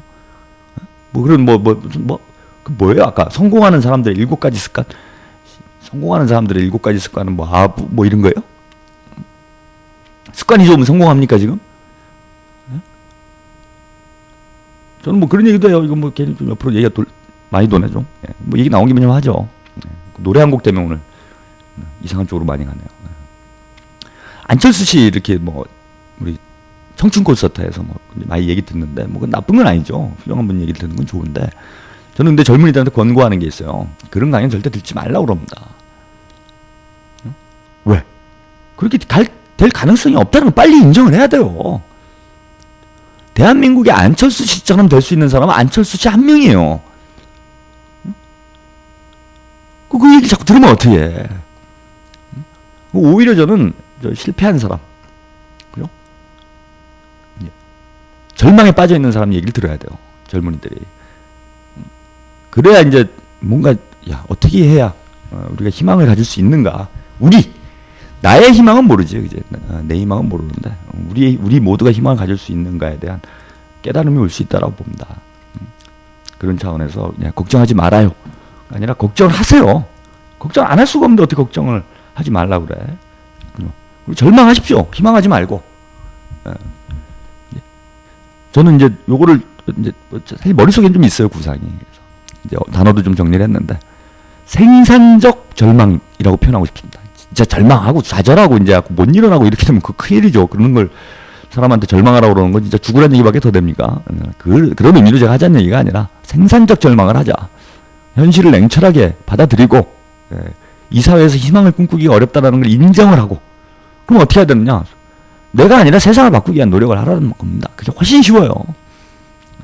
저 대학생들한테 뭐 강연 가면 또 많이 하는 얘기 중에 하나가 등록금 문제 가지고 다들 난리잖아요. 반값 등록금을 하니 많이 그래갖고 뭐 맨날 데모하고 삭발하고 울고 불고 뭐 맨날 그러는데 이거 뭐 간단한 해결책이 있다고 제가 얘기를 합니다. 간단한 해결책이란 뭐냐? 전국의 대학생이 300만이에요. 300만 중에 10%만 서울에 올라옵니다. 광화문 앞에 모여요. 아무것도 하지 말라 그래요. 30만 명이 모여가지고 2박 3일만, 정확히 2박 3일입니다. 2박 3일만 그냥 앉아 있어요. 광화문 광장에 30만 명이 앉아가지고 딱 한 가지만 해주면 됩니다. 화장실을 그 대신 가지 않는다. 화장실을 가지 않는다는 건 이제 생리적 욕구를 해결하지 말아라 이런 게 아니라 그냥 있는 자리에서 해결을 하라 이겁니다. 약간의 수치감을 느낄런지는 모르겠으나 문제 해결에는 가장 효과적인 방법이라고 저는 생각해요. 30만 명이 광화문에서 하여튼 생리적 문제를 그대로 해결한다고 한번 생각을 해보세요. 제가 볼 때 더러워서라도 반값 등록금 해줄 거라고 봅니다. 더러워서. 그잖아, 얼마나 더럽겠어요, 그게. 민망해서라도, 다른 나라 보기 부끄러워서라도 해줘요, 대통령이. 반값 등록금. 그럼 30만 명이 어디 놀러도 가잖아. 해외 연수도 가고. 2박 3일 동안 대학생이 300만 명인데 그 중에 깨어있는 대학생이 30만 명도 안 됩니까? 2박 3일 거기 와가지고 데모 좀 했다고. 데모도 아니죠, 그건. 와서 앉아있는 거잖아. 그게 무슨 데모예요. 데모 좀 했다고 무슨 내가 뭐 취직이 안 돼요? 내 꿈이 안 이루어져? 에? 학점이 F가 나와? 에? 저는 대학을 10년 다녔는데 10년 내내 수업을 거의 안 들어갔어도 졸업을 하더만요. 에? 졸업 안 하려고 그랬는데도 막 A뿔을 줘서 졸업을 시키대. 문제가 많아요, 대학 교육이. 수업도 안 들어간 사람 왜 A뿔을 주는 거야. 에? 제가 졸업 평점이 무슨 4점 몇인가 그래요. 저도 깜짝 놀랐어요. 수업을 거의 들어간 게 없는데 왜 4점 몇을 주는 건가. 희한한 대학 제도죠. 근데 저는 이제 대학을 다른 목적으로 다녔기 때문에 출교당한 거죠, 사실은. 합법적 출교죠. 예, 합법적 출교를 당했는데, 아니, 10년을 저도 뭐, 제 자랑을 하고 싶어서 그러는 게 아니라, 10년을 뭐 세상을 바꿔보자고 대학을 다닌 사람, 선배들도 많아요. 뭐 저뿐만 아니라 많습니다. 근데 뭐 2, 3일 그거 가서 못합니까? 근데 못하는 이유가 뭐냐면 생산적 절망을 안 해서 그래요. 생산적 절망. 인정을 해야 됩니다, 현실을. 내가 그런다고 스펙 쌓는다고 잘 될 것 같아요. 죽었다 깨도 안 됩니다. 비정규직 60%가 넘어가는 이 구조화에서 어떻게 취업을 해요? 어떻게 정규직이 됩니까? 절반은 안 되는 거예요. 이거 확률 게임 아닙니까? 내가 아무리 공부해도 그 절반 안에 내가 들어갈 수가 있습니다. 생산적 절망. 그다음에 소비적 희망이라는 거요. 아프니까 청춘이다. 뭐 걱정 마세요. 걱정하지 마세요. 우리에게 희망이 있을 거예요. 이런 뭐 관념적인 얘기하는 거는 저는 소비적 희망이라고 봐요. 저는 그래서 소비적 희망, 물론 생산적 희망을 가지면 더 좋은데, 그죠? 생산적 희망을 갖기 전까지 소비적 희망을 버리고 생산적 절망을 좀 해야 됩니다.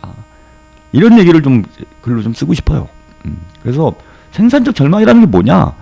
냉정하게 우리는 안 된다는 걸 인정하자는 거예요. 우린 마이너야. 우린 B급이야. 인정해. 그죠? 우리는 안철수가 될 수 없어요. 우리는 이건희가 될 수 없어. 우리는 이명박이 될 수 없습니다. 우린 99%예요. 1%가 될 수 없어. 그걸 빨리 인정을 하고 99%의 생존법을 배우는 겁니다. 1%가 되기 위해 발버둥 치는 그런 그 희망 없는 일에 인생 걸지 말고 어차피 나는 99%가 될 가능성이 높으니까 99%가 생존하기 좋은 여건을 만들면 되죠. 간단한 논리예요. 이거는 아주 쉽지 않습니까? 99%의 생존법을 배우자. 뭐 이런 주제로 나중에 책을 한번 써볼까 말까 좀 고민하고 있어요. 예, 이런 유의 강연도 좀 많이 들어오고 해가지고 그냥 강연록을 만든다 싶어서 뭐 이렇게 쓸까 생각 중인데 아무튼 그런 저는 말씀을 꼭 드리고 싶습니다. 그래서 만약에 제 방송 청취자 중에 뭐 20대 젊은이들이 있다면은 저는 절망하십시오. 이 사회에 희망이 없다는 거 절망을 하고 이제 생산적 희망을 꿈꾸자. 99%가 편할 수 있는 사회를 만들면 되는 거죠. 그게 쉽잖아요. 제가 아까 말씀드린 간단한 마음 가르쳐드렸잖아요. 대학생들 반값 등록금 하고 싶으면 대학생 중에 10%만 올라와서 깨어있는 사람 10명 중에 1명이 있으면 된다는 거예요. 올라와가지고 광화문에 누우면 돼요. 100% 됩니다. 제가 확신을 해요. 옆으로 돌았는데 노래 한 곡 듣고요. 다시 주간 한반도 소식을 전해드리도록 하겠습니다. 이선희의 제2에게 보내드리겠습니다.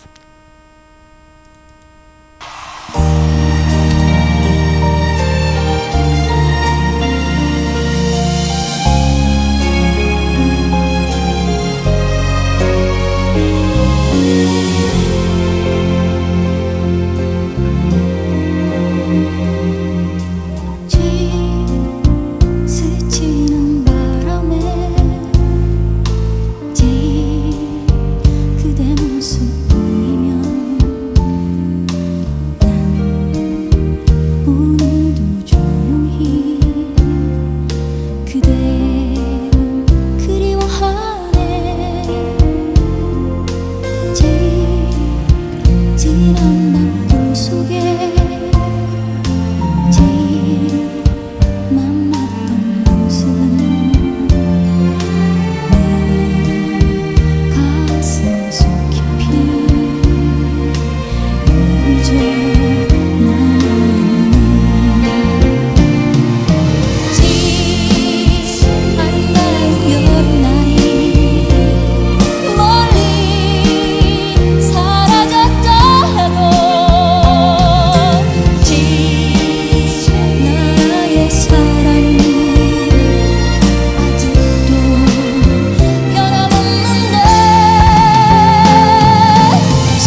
이선희의 저희에게 공연 실황이죠. 보내드렸습니다. 오늘 시작부터 좀 뭐 진보당 얘기하고 뭐 이러다 보니까 조금 삼천포로 많이 빠지네요. 아, 삼천포로 빠진다 이런 얘기 하면 안 된다고 제가 많이 들었는데 자꾸 이제 어떤 수거 비슷하게 돼 있다 보니까 옆으로 샜습니다. 예. 그죠? 이제 삼천포 분들을 왠지 또 좀 폄하하는 듯한 이런 표현이어서 부적절하다 이런 얘기를 제가 종종 들었는데 이제 삼천포 사람한테 들었어요. 당사자가 싫다는데 하지 말아야지. 안 하는데 꼭 입에 붙어가지고 합니다. 하여튼 옆으로 좀 새는 게 오늘 좀 많네요.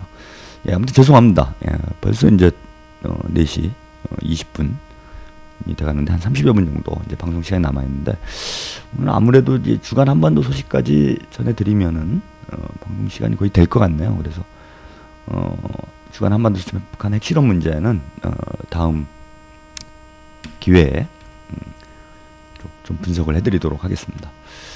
근데 아무튼 뭐 조금 말씀 좀 드리자면요. 뭐 지금 북한 뭐 뒤에 소식 하나 전해드리면서 그때 약간 얘기를 덧붙여서 보내드려도 되겠네요. 관련된 소식이 있기 때문에 그때 좀 덧붙여서 보내드리도록 하겠습니다. 두 번째 소식입니다. 예, 북한의 김영남 최고인민회의 상임위원장이 아마디네자드 대통령과 회담을 진행했다라고 합니다. 지금 이란에서 비동맹 회의가 지금 열리고 있죠. 북한도 이제 이 비동맹 회의에 적극적인 지지자이고 발기자이죠. 사실상의 김일성 주석이 뭐 비동맹 회의의 발기자 중에 한 명이다. 뭐 이렇게 봐도 과언이 아닐 정도로 상당히 관심이 많았습니다. 뭐 아무래도 이제 북한의 외교적 입장이 반제국주의죠. 반미 반제국주의 이런 어떤 외교 노선, 자주 노선이죠. 자주 노선을 강조를 하고 있기 때문에 제3세계 국가들의 그 어떤 연대 협력 이런 건 상당히 중요시 여기고 비동맹이라는 게 말 그대로 그러잖아요. 이제 서로 동맹을 맺지 말자 이런 거예요. 그러니까 동맹이라는 게 사실은 그 무슨 적을 하나 상정해 놓고 이제 다 힘을 합쳐가지고 누굴 뭐 집단 뭐 왕따 시키자 혹은 뭐 누구를 패주자 뭐 이런 거잖아요. 그러니까 그런 것 자체가 어떤 나라를 아무리 세상이 나쁜 나라라고 그래도 그걸 뭐 외부에서 힘으로 그 나라를 어떻게 하는 건 뭐 옳지 않은 방법이라고 봅니다. 뭐 그런 취지에서 이제 비동맹 회의가 있는 것인데 북한은 이제 국가 이념하고도 뭐 일치하기 때문에 비동맹 회의에 상당히 관심이 많았는데 김영남 상임위원장이 바로 이 자리에 참석을 했습니다. 김영남 상임위원장은요, 직위로 보면 이제 우리 식으로 하면 대통령이죠. 최고인민회의 최고인민회의가 이제 어쨌건 이제 국가 그 최고 기관이기 때문에 이제 헌법상으로는 지금 이제 국방위원회가 최고 기관이 돼 있긴 하지만은 김영남 상임위원장이 사실상 이제 국가를 대외적으로 대표하는 뭐 이런 직위를 가지고 있기 때문에 우리로 비유하자면 이제 대통령과 같은 직위다라고 보시면 될 것 같아요. 그래서 과거에 김대중 대통령이 이제 처음 평양을 방문했을 때 김영남 상임위원장과 정상회담을 하고 그 다음 바로 이어서 김정일 국방위원장과 회담을 했죠. 그래서 공식적으로 정상회담은 김영남 상임위원장과 진행된 회담이 이제 정상회담이라고 볼 수 있는 겁니다. 근데 이제 북한의 최고 지도자가 그래서 이제 최고 수뇌부 회의 회담 뭐 북한에서 이렇게 표현을 하더라고요. 최고 수뇌자 회담 이렇게 표현하는데 국가를 공식적으로 정상이라고 하면 먼저 국가 기구를 대표하는 뭐 이런 의미가 더 강하기 때문에 일반적인 이제 뭐 대통령 간의 회담이랄지 총리 간의 회담 뭐 이런 걸 얘기를 하다 보니까 북한에서 뭐 최고 수뇌자라는 표현을 좀 쓰긴 하는데 어쨌건 김영남 상임위원장이 참석을 했는데 이란 아마디네자드 대통령과 이제 회담을 했다라고 합니다. 이란과 북한과의 관계 상당히 주목이 많이 되죠. 이란도 이제 어쨌건 핵 개발 문제로 미국과 마찰을 빚고 있는 데다가 중동 지역에서 어떤 반미 반제 진영의 이런 교두보 역할을 하고 있는 이런 국가입니다. 그래서 이란을 중심으로 이제 편성이 돼 있다고 봐야죠. 중동 지역의 어떤 반제 자주 세력들이 만약에 이제 친미 이런 뭐 세력들이 이스라엘 중심으로 해서 편제가 돼 있는 거죠. 뭐 그것과 이제 유사하기 때문에 전통적으로 이제 북한 이란과의 관계를 이제 중시를 해왔고 뭐 그런 것뿐만 아니라 핵 개발을 뭐 공동으로 추진하는 거 아니냐. 북한의 미사일 기술이 이제 이란으로 들어가는 거 아니냐. 북한이 이란을 돕고 있는 거 아니냐. 뭐 이런 어떤 그 의혹들이 뭐 계속 있었습니다. 그런 분위기, 그런 조건에서 정상회담이 진행된 거 상당히 뭐 주목할 만한 부분이다라고 보이고요. 뭐 오보로 확인이 됐지만은 한때는 이제 김정은 위원장, 제1위원장이 이란을 방문할 것이다 이런 한때 오보가 나온 적도 있었죠. 이제 그런 오보가 나온 배경도 저는 그런 데 있다고 봅니다. 뭐 다른 나라 같았으면은 이제 막 김영남 상임위원장이 갔을 것이다 이렇게 보도가 나왔을 텐데 이란이다 보니까 이란과 북한의 어떤 특수한 관계 이런 걸 고려해가지고 김정은 제1위원장이 이제 직접 방문을 하는 것 아니냐 이런 이제 추측이 나올 수도 있을 만한 이런 뭐 개연성이 있었던 거죠. 근데 뭐 그건 좀 사실이 아닌 것으로 밝혀졌고요. 어쨌건 그 김정은 제1위원장 다음으로 국가를 대표하는 김영남 상임위원장이 정상회담을 했다는 건 상당히 의미 깊게 볼만한 이런 기사가 아닌가 봅니다. 조선중앙통신에 따르면은요, 회담에서 쌍방은 두 나라 사이의 친선 협조 관계를 더욱 공고히 발전시키며 반제 반미 공동 전선과 블록 불가담 운동에서 협조를 강화하는 데 나서는 문제들에 대해 의견을 교환하고 견해 일치를 보았다라고 합니다. 그러니까 반제 반미 공동 전선 뭐 이렇게 표현한 걸로 봐서는 뭐 아주 노골적인 거죠.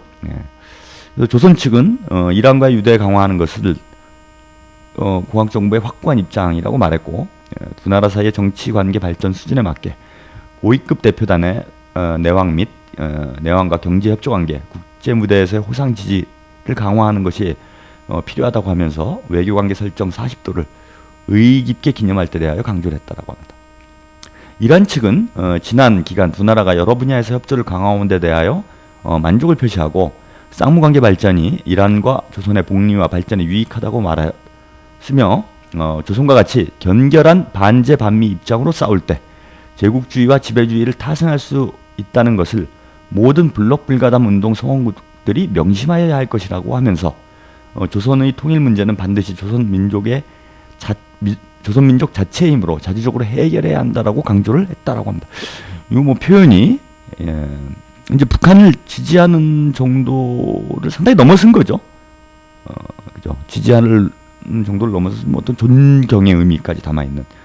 즉 북한과 같이 나가야 미국으로부터 벗어날 수 있다. 이런 거를 이란뿐만 아니라 다른 나라들도 잘 알아야 된다. 이런 입장을 강조를 한 거죠. 그런 걸 봐서는 이제 그동안 뭐 저도 뭐 방송에서 여러 차례 얘기를 했는데 이란이 어떤 뭐 북한 모델로 지금 나가고 있다. 그래서 북한이 미국을 어떤 다뤘던 방식 이런 걸 그대로 지금 차용을 해나가고 있는 뭐 이른바 이란식의 어떤 뭐 성군 정치라고 해도 과언이 아닐 정도로 군사력에 상당히 어떤 강조를 두면서 미국하고의 관계 문제를 풀어나가는 이런 방식을 취하는 것부터가 이제 상당히 북한 모델을 이란 쪽이 적극적으로 수용하는 이런 것이 아닌가 뭐 이런 분석을 여러 차례 해드린 바가 있는데 뭐 이런 입장이 대통령의 입을 통해서 사실상 공식적으로 이제 확인된 거다 뭐 이렇게 볼 수가 있을 것 같습니다. 특히 경애하는 김정은 동지께 그러니까 북한에서 보도가 된 거기 때문에 이렇게 김정은 동지께 마흐멧이라고 그러죠 우리 아마디네자드 대통령에게 보내시는 인사를 석상에서 김영남 위원장이 전화했다. 그러니까 김정은 위원장의 친서가 있었다는 거죠. 그래서 이제 친서를 전달하는 역할을 했기 때문에 이것도 뭐 이제 상당히 아주 이제 낮은 수준이긴 하지만 이제 정상 외교로 이렇게 볼 수가 있겠다 이렇게 봅니다.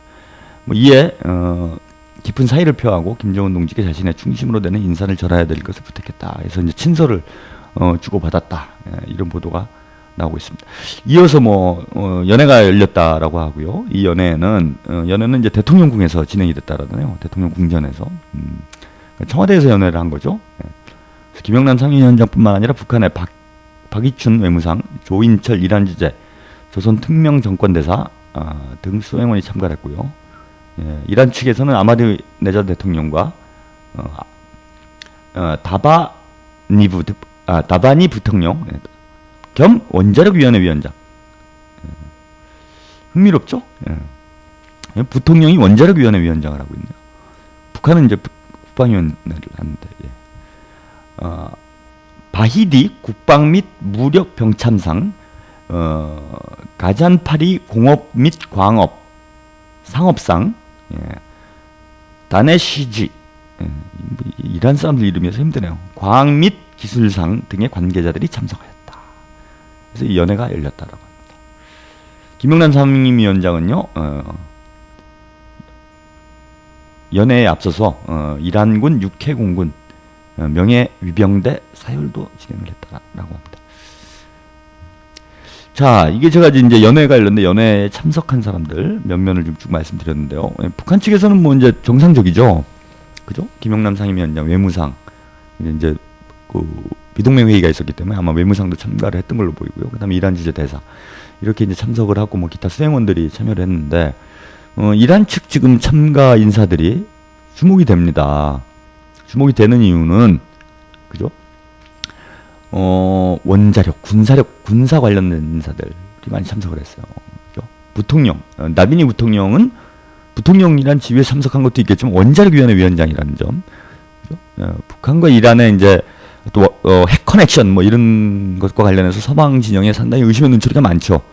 근데 이제 보란 듯이 원자력위원회 위원장으로 참석을 했습니다. 그죠? 원자력위원회 위원장이라는 직위를 썼다라는 건요. 직위와 관련된 일정이었다는 거죠. 안 그러면 이제 부통령이라고만 소개를 했겠죠. 그 다음에 국방 및 바이디 국방 및 무력 병참상, 병참상이니까 국방상 병참상인데 뭐 국방장관이죠. 장관인데 병참상 이러니까 이제 군수 쪽하고 관련이 있을 거라는 거예요. 군수 쪽까지 총괄하는 이런 쪽이고 그 다음에 공업, 광업, 상업상 이 참가를 했는데 이것만 뭐 경제 교류 분야 있고요. 또 하나 주목이 되는 게 나네쉬 과학 연구 및 기술상 이런 관계 인사들이 참가를 했습니다. 그러니까 지금 보니까 군사와 과학 기술, 경제 협력 이런 쪽에 지금 비중이 많이 가 있고 특히 핵 문제와 관련해서 상당히 어떤 연관된 이런 움직임이 있지 않겠느냐. 연회에 참석한 사람들 몇 면을 보면은 그래서 어떤 북한과 이란 간의 핵 커넥션 이런 것이 사실로 드러나고 있는 혹은 앞으로 지금까지는 아니었다라고 할런지 모르겠지만 앞으로 이런 핵 원자력과 관련된 그다음 국방 과학기술과 관련된 이런 협력이 강화될 것으로 이렇게 예상해 볼 수 있는 이런 정상 외교가 아니었나 이렇게 좀 봅니다. 그리고 또 하나 흥미로운 보도가 있어요. 지난 1일 8월 1일이죠. 9월 1일 테헤란에서 북한과 이란이 과학 기술 및 교육 분야에서 협조에 관한 양해문에 조의를 했다라고 합니다. 이 조인식에는요, 북한에서 김영남 상임위원장, 박이춘 외무상이 참가를 했고요. 이란 측에서 아마디네자드 대통령, 나바니 부통령 겸 원자력 위원장이 참석을 했다라고 합니다. 그리고 박이춘 외무상과 다네쉬지 과학연구 및 기술상 양해문에 서명을 했다라고 합니다. 조금 냄새가 나죠? 조금 냄새가 납니다. 그죠? 과학, 기술 및 교육 분야. 그러니까 원자력 협력을 한다. 북한하고 이란하고 만약에 그렇다라면은 어떤 방식으로 할까요? 핵무기를 이란에 팔까요? 아니면 뭐 원자력 관련된 어떤 설비들을 이란에 지원을 할까요? 이런 걸 하기는 어렵죠, 현실적으로. 뭐 미국이 뭐 돈을 부룩 주고 있는데. 그러면 결국은 어떤 지적인 그죠? 지적인 자산들이 왔다 갔다 할 가능성이 높습니다. 그 지적인 자산이라는 게 결국은 사람의 머릿속에 들어 있는 거죠. 그죠? 사람의 머릿속에 들어 있기 때문에 이걸 막기도 어려워요.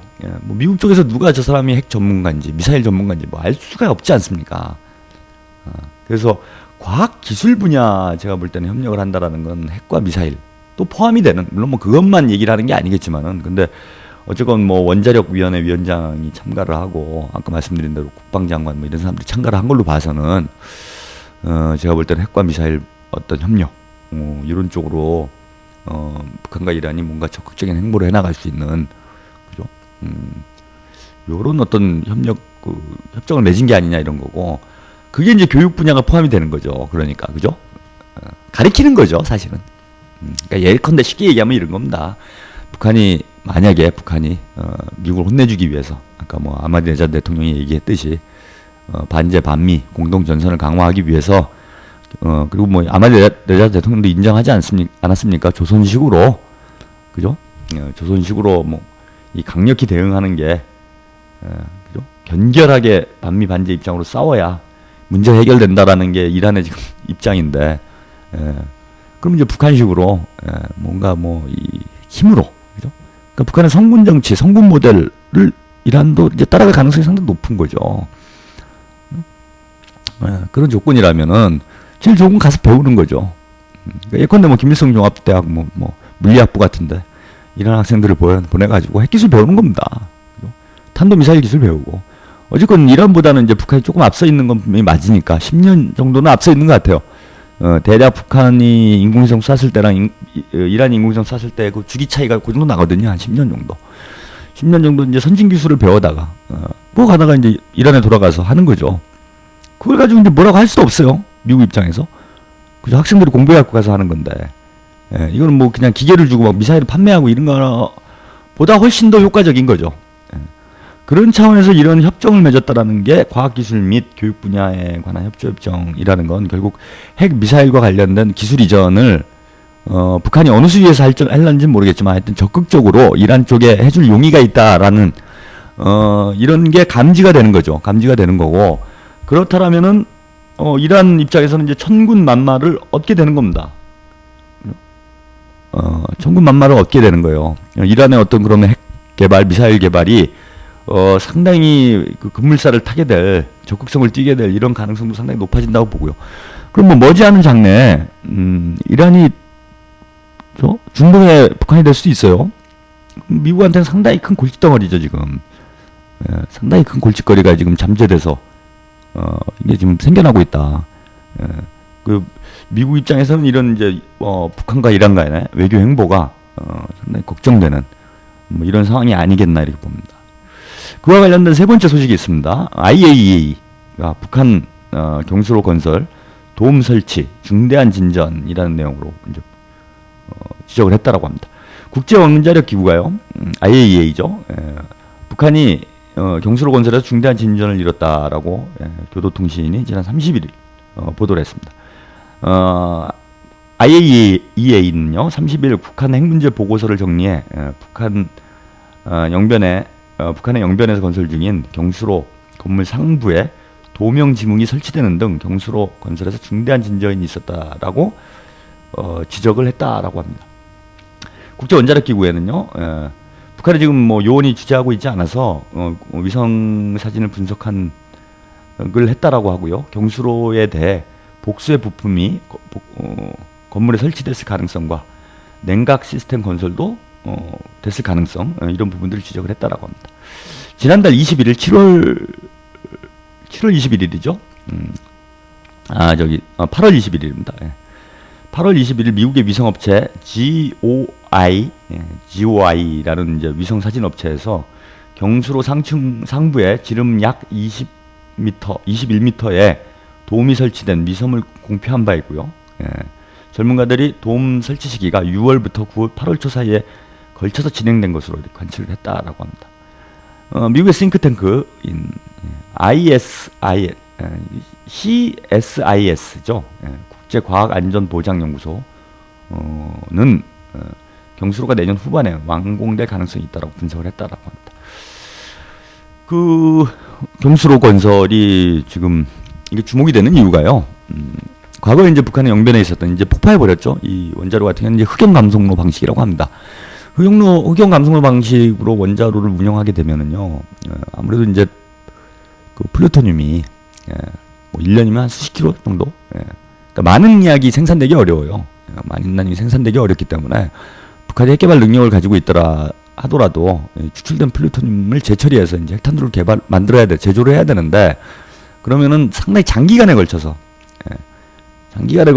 이 추출될 수밖에 없다라는 겁니다. 그러니까 뭐 지난 10년 동안 뭐 북한에서 추출한 10여 년 동안 북한에서 추출한 플루토늄이 다 해봐야 한 3-40kg 정도라고 하니까요. 뭐 이런 핵탄두 뭐 수십 기 정도를 만들 수 있는 그 정도 양밖에 안 된다라는 겁니다. 근데 경수로 방식으로 가게 되면은 이제 경수로 자체에서 재생산되는 이런 핵물질도 상당히 유용하겠지만은 북한이 그거보다 더 중요한 문제는 경수로 방식의 원자로를 만들 수 있다라면은 이거는 이제 우라늄 농축을 할 수 있다는 얘기죠. 그래서 농축 우라늄 방식의 핵탄두 제조가 가능하다라는 겁니다. 그래서 이제 핵탄두는 크게 두 가지 방식으로 뭐 지난번에 문경환 동부가이문 문경환 대표가 나오셔가지고 얘기를 간단히 설명을 해주셨는데요. 다시 한번 좀 말씀 좀 드리면은 그게 이제 원자로에다가 핵물질을 집어넣어가지고 이게 이제 다 연소가 되고 나면은 그죠? 연소가 되고 나면은 그 폐기물을 가지고 재처리를 해서 핵탄두를 만드는 방식이 있고요. 그 다음에 천연 우라늄을 농축을 해가지고 제조하는 방식이 있는데 전자는 이제 북한 그런 기술을 가지고 있다는 게 확인이 된 거고요. 영변에 있는 과거의 흑연 감속로를 통해서. 근데 지금 이제 지금은 이제 북한이 우라늄 농축을 할 수 있는 능력 가지고 있는가? 농축 우라늄 방식으로 핵 개발할 수 있는가가 이제 쟁점으로 남아 있는데 경수로가 완공된다라는 건 그런 능력이 있다라는 게 확인되는 거죠. 공인. 뭐 이미 능력은 가지고 있는 것으로 판단이 되는데 그러니까 이제 뭐 이제서야 원자로를 만들고 뭐 이러는 거라고 봅니다. 근데 그게 공인이 되는데 그렇게 되면은 북한의 뭐 세계 매장량의 거의 절반에 가까운 어마어마한 우라늄 매장이 돼 있는데 북한이 언제든지 다량의 핵탄두를 만들 수 있는 그런 기술과 원료, 능력을 모두 갖게 되는 그래서 북한의 미국의 핵 독점 체제가 완전히 파열되는 이런 상황이 된다라는 걸 의미합니다. 그래서 경수로가 완공되는 건 지금 국제 정치에서 국제 정치사에 아주 중대한 분수령이 될 수 있는 상황이 되는 거예요, 북한에서. 예컨대 히로시마 나가사키에 처음 원자탄이 떨어졌을 때만큼의 충격이라는 겁니다. 이 국제 정치에서는. 그래서 북한이 경수로 방식으로 경수로를 완공하게 되면은 이제는 농축 우라늄 방식의 핵 개발 능력이 그걸 가지고 있다는 공인이 되는 거고 뭐 언제든지 수백 수천 개의 핵탄두를 제조할 수 있는 능력을 가지고 있다는 게 확인되는 거기 때문에 그죠? 굳이 비유를 하자면 45년 8월 달에 처음 나가사키와 히로시마에 원자탄이 떨어졌을 때만큼의 파장 또 몇 년 뒤에 소련이 핵실험에 성공을 했죠. 그때만큼의 파장을 갖는 큰 역사적 분수령이 됩니다. 그래서 미국 입장에서는 지금 경수로 완공이 언제 될까 이게 지금 노심초사할 수밖에 없는 상황이고요. 지금 북한하고의 대화가 전혀 이루어지지 않고 있는 상태이기 때문에 만약에 경수로가 완공된다라면은 미국의 어떤 핵독점 체제는 크게 흔들릴 수밖에 없는 그야말로 붕괴될 수밖에 없는 이런 상황으로 치닫게 된다 이렇게 보이고요. 바로 전에 전해드렸던 소식 이란과의 과학기술 양해문 협조에 관한 양해문을 조인했다 이런 보도를 말씀 좀 드렸는데 이것까지 이제 연동이 되는 거죠. 벌써 북한이 이미 적극적으로 핵 혹은 미사일 기술을 제3국으로 이전할 어떤 의지를 자꾸 표현하고 있다는 거예요. 간접적으로.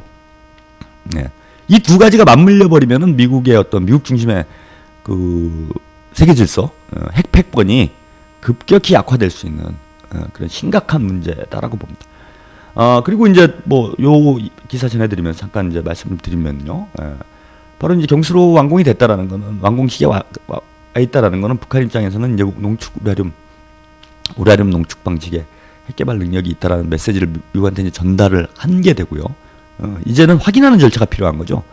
미국이 이제 안 믿는 거예요. 벌써 지금도 내년이나 돼야 완공되지 않느냐 이런 그죠? 미국의 연구소들에서 그런 분석을 내놓는데 북한은 올해까지 완공시킬 거다라고 얘기를 하고 있고요. 저는 이미 완공 단계에 들어갔다고 봅니다. 그래서 올 9월이나 10월경에 완공되지 않겠나. 도움을 덮었다라는 건 북의 이제 그 건설 방식이 좀 특이하기 때문에 맨 마지막 마무리 단계에서 진행되는 작업이라고 봅니다. 그러면 지금 이제는 아마 인테리어 수준의 이런 작업들이 이루어지고 있을 거라고 보기 때문에 그러면 한두 달 정도 안에 늦어도 한두 달 정도 안에 북한 경수로가 완공될 가능성이 있고 이렇게 되면은 이제 북한이 농축 우라늄 방식의 핵 능력이 있다는 게 확인이 되고 수혜기를 박는 어떤 핵실험으로 이어질 가능성.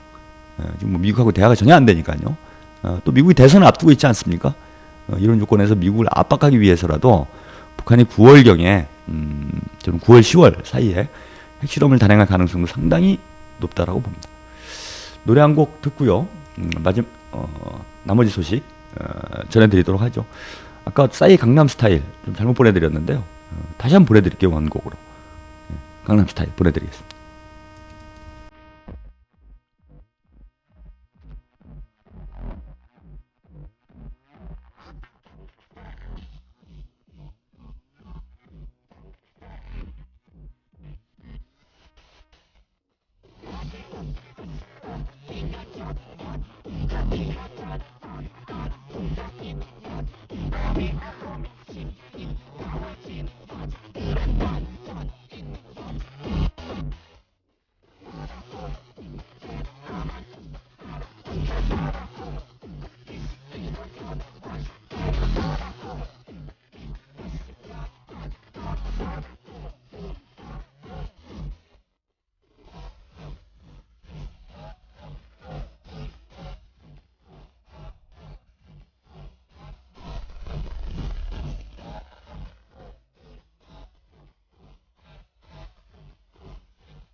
예, 싸이의 강남 스타일 보내드렸습니다.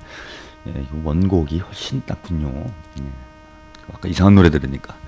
그거 왜 했을까요? 예. 뭐 그분들도 무슨 뜻이 있어서 하셨겠죠. 예. 그리고 요즘 뭐 이게 유행이잖아요.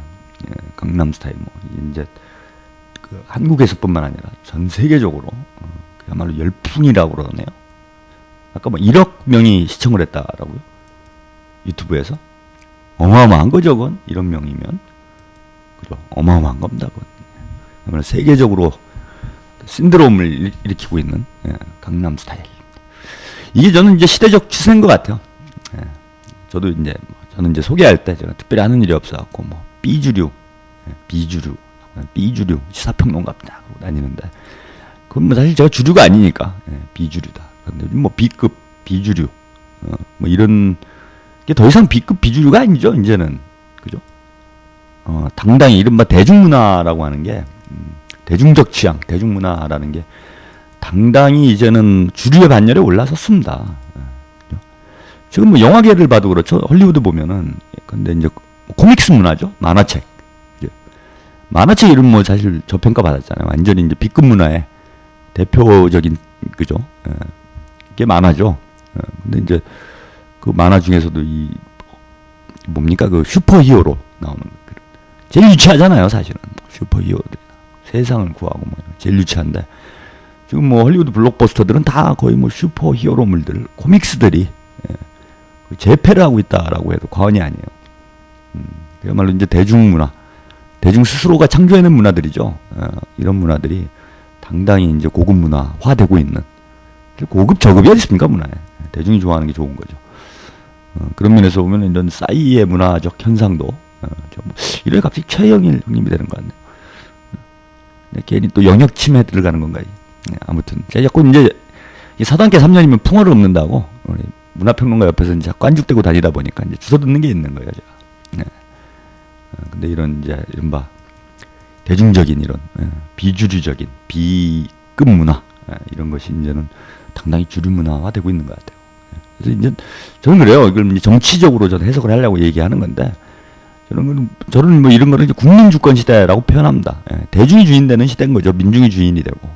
그러니까 민중이 좋아하는 게 좋은 거예요. 민중이 뭐 싫어하면 뭐 좋은 게 아닙니다.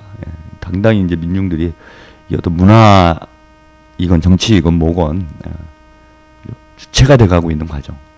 물론 그 과정이 아직 성숙됐다라고 볼 수는 없지만은 그런 것이 하나의 현상이라고 봅니다. 그래서 저는 뭐 자꾸 이제 시간이 지나면 지나갈수록요, 저 같은 사람들이 뭔가 자꾸 이제 주류에 근접하는 이런 현상들이 벌어지리라고 봅니다. 제가 저야말로 정말로 대중적인 이런 하는 내용은 뭐 별로 대중적인 게 없지만 방송이라고 감히 이제 말을 붙이기조차 민망한 이런 방송을 제가 하고 있기 때문에 시대적 흐름에 저는 부응하고 있다고 생각을 해요. 사실 뭐 저는 능력이 없으니까 이렇게 대충 하는 거고 싸이는 이걸 이제 의도적으로 하는 거죠. 저는 대충 하는 거고 뭐 그런 데서 제가 뭐 이런 뭔가 이 문화적 현상까지 만들어낼 정도는 아니겠지만 앞으로 점점 사회가 그렇게 바뀌어갈 것이다 이렇게 예측을 해봅니다. 이제 마지막 소식 전해드리고 오늘 방송은 닫아야 되겠네요. 벌써 4시 50분이니까 5분 정도 제가 이야기를 좀 드릴 수 있을 것 같은데요. 마지막은 좀 안타까운 소식입니다. 안타까운 소식이죠. 또 그렇지 참 묘한 분들이에요. 어떤 분들은 안타깝다 상당히 안타까워하실 분들이 있고 또 어떤 분들은 뭐 갈 사람이 갔네 뭐 이렇게 생각하실 분들도 있을 것 같은데 저는 개인적으로 통일지향주의자라 안타깝게 생각을 합니다. 통일교회 문성명 총재가 3일 오전 1시 54분께 그러니까 오늘 새벽이죠. 향년 91세를 일기로 별세를 했네요. 문성명 사실 통일교회에 대해서는 잘 모릅니다. 별로 좋지 않은 감정이 더 많죠. 대학 다닐 때 또 많이 싸웠던 일은 또 안 좋은 일들이 좀 있어가지고 좀 뭔가 사이비적이다 이런 인식을 많이 가지고 있죠. 그래서 별 좋은 인식은 없는데 왜 안타깝게 생각을 하는가? 다 아시다시피 이 남북관계에서 상당히 의미 있는 역할을 하셨습니다, 고인이. 평소에 아주 뭐 철저한 반공주의자였죠. 사실 통일교가 이렇게 자리를 잡게 된 배경이 이게 참 아이러니인데 이게 사실 박정희 정권과 관련이 있어요. 예. 이런 철저한 반공 기반 위에서 유지가 되던 정권이었기 때문에 문선명 씨가 아마 박정희 대통령 입장에서는 처음에는 뭐 우군으로 생각을 했을 거예요. 예. 그러니까 반공을 뭐라고 그럽니까? 반공을 교시라고 해야 되나? 예. 반공을 내용으로 하는 이런 종교를 만들어가지고 그야말로 극렬한 반공주의 활동을 했고 했는데 뭐 그런 기반들을 그런 어떤 그 정치적 분위기 하에서 통일교가 그야말로 세계적인 종교로 성장을 한 거죠. 상당히 뭐 신도수가 많습니다. 근데 91년도 12월에 방북을 했죠. 그래서 김일성 주석을 만난 뒤에 극적으로 사상의 전환을 합니다. 그래서 대북 사업에 본격적으로 뛰어들었고 아무래도 이제 좀 정권으로부터 좀 자유로울 수 있는 그런 위치에 있다 보니까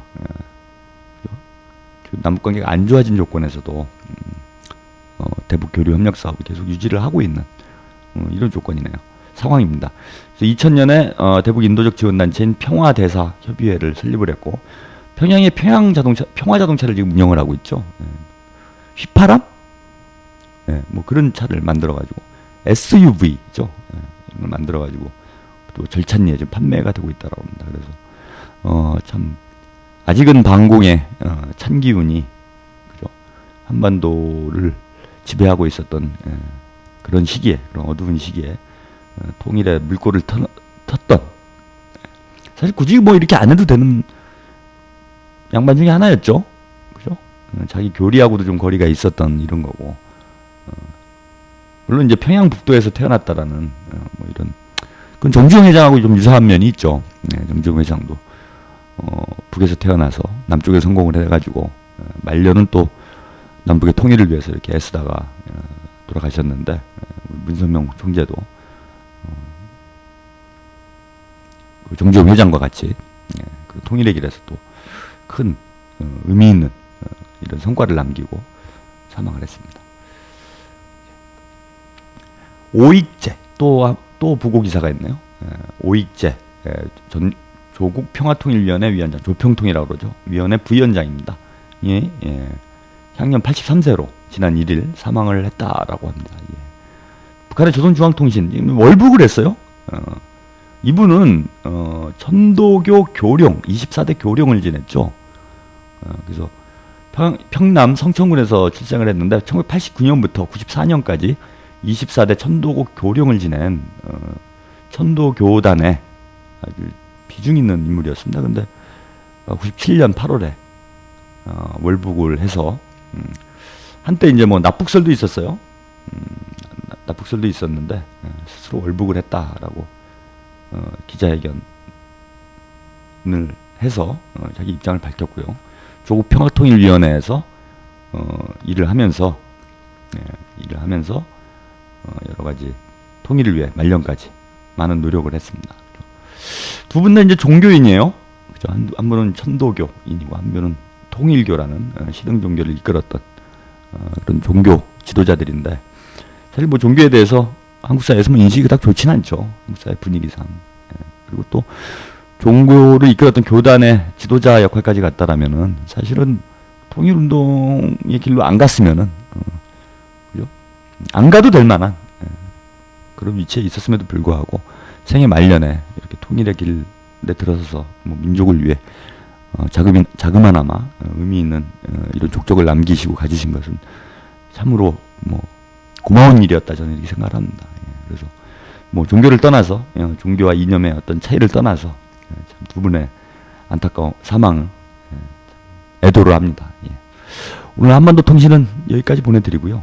다음 주에는 각동기 박사님 모시고 북한 경제 이야기 나눠보도록 하겠습니다. 오늘 마지막 곡 달빛 요정 말로 역전 말로 옴날에 나는 개 보내드리면서 한반도 통신 닫겠습니다. 다음 주에 뵙겠습니다.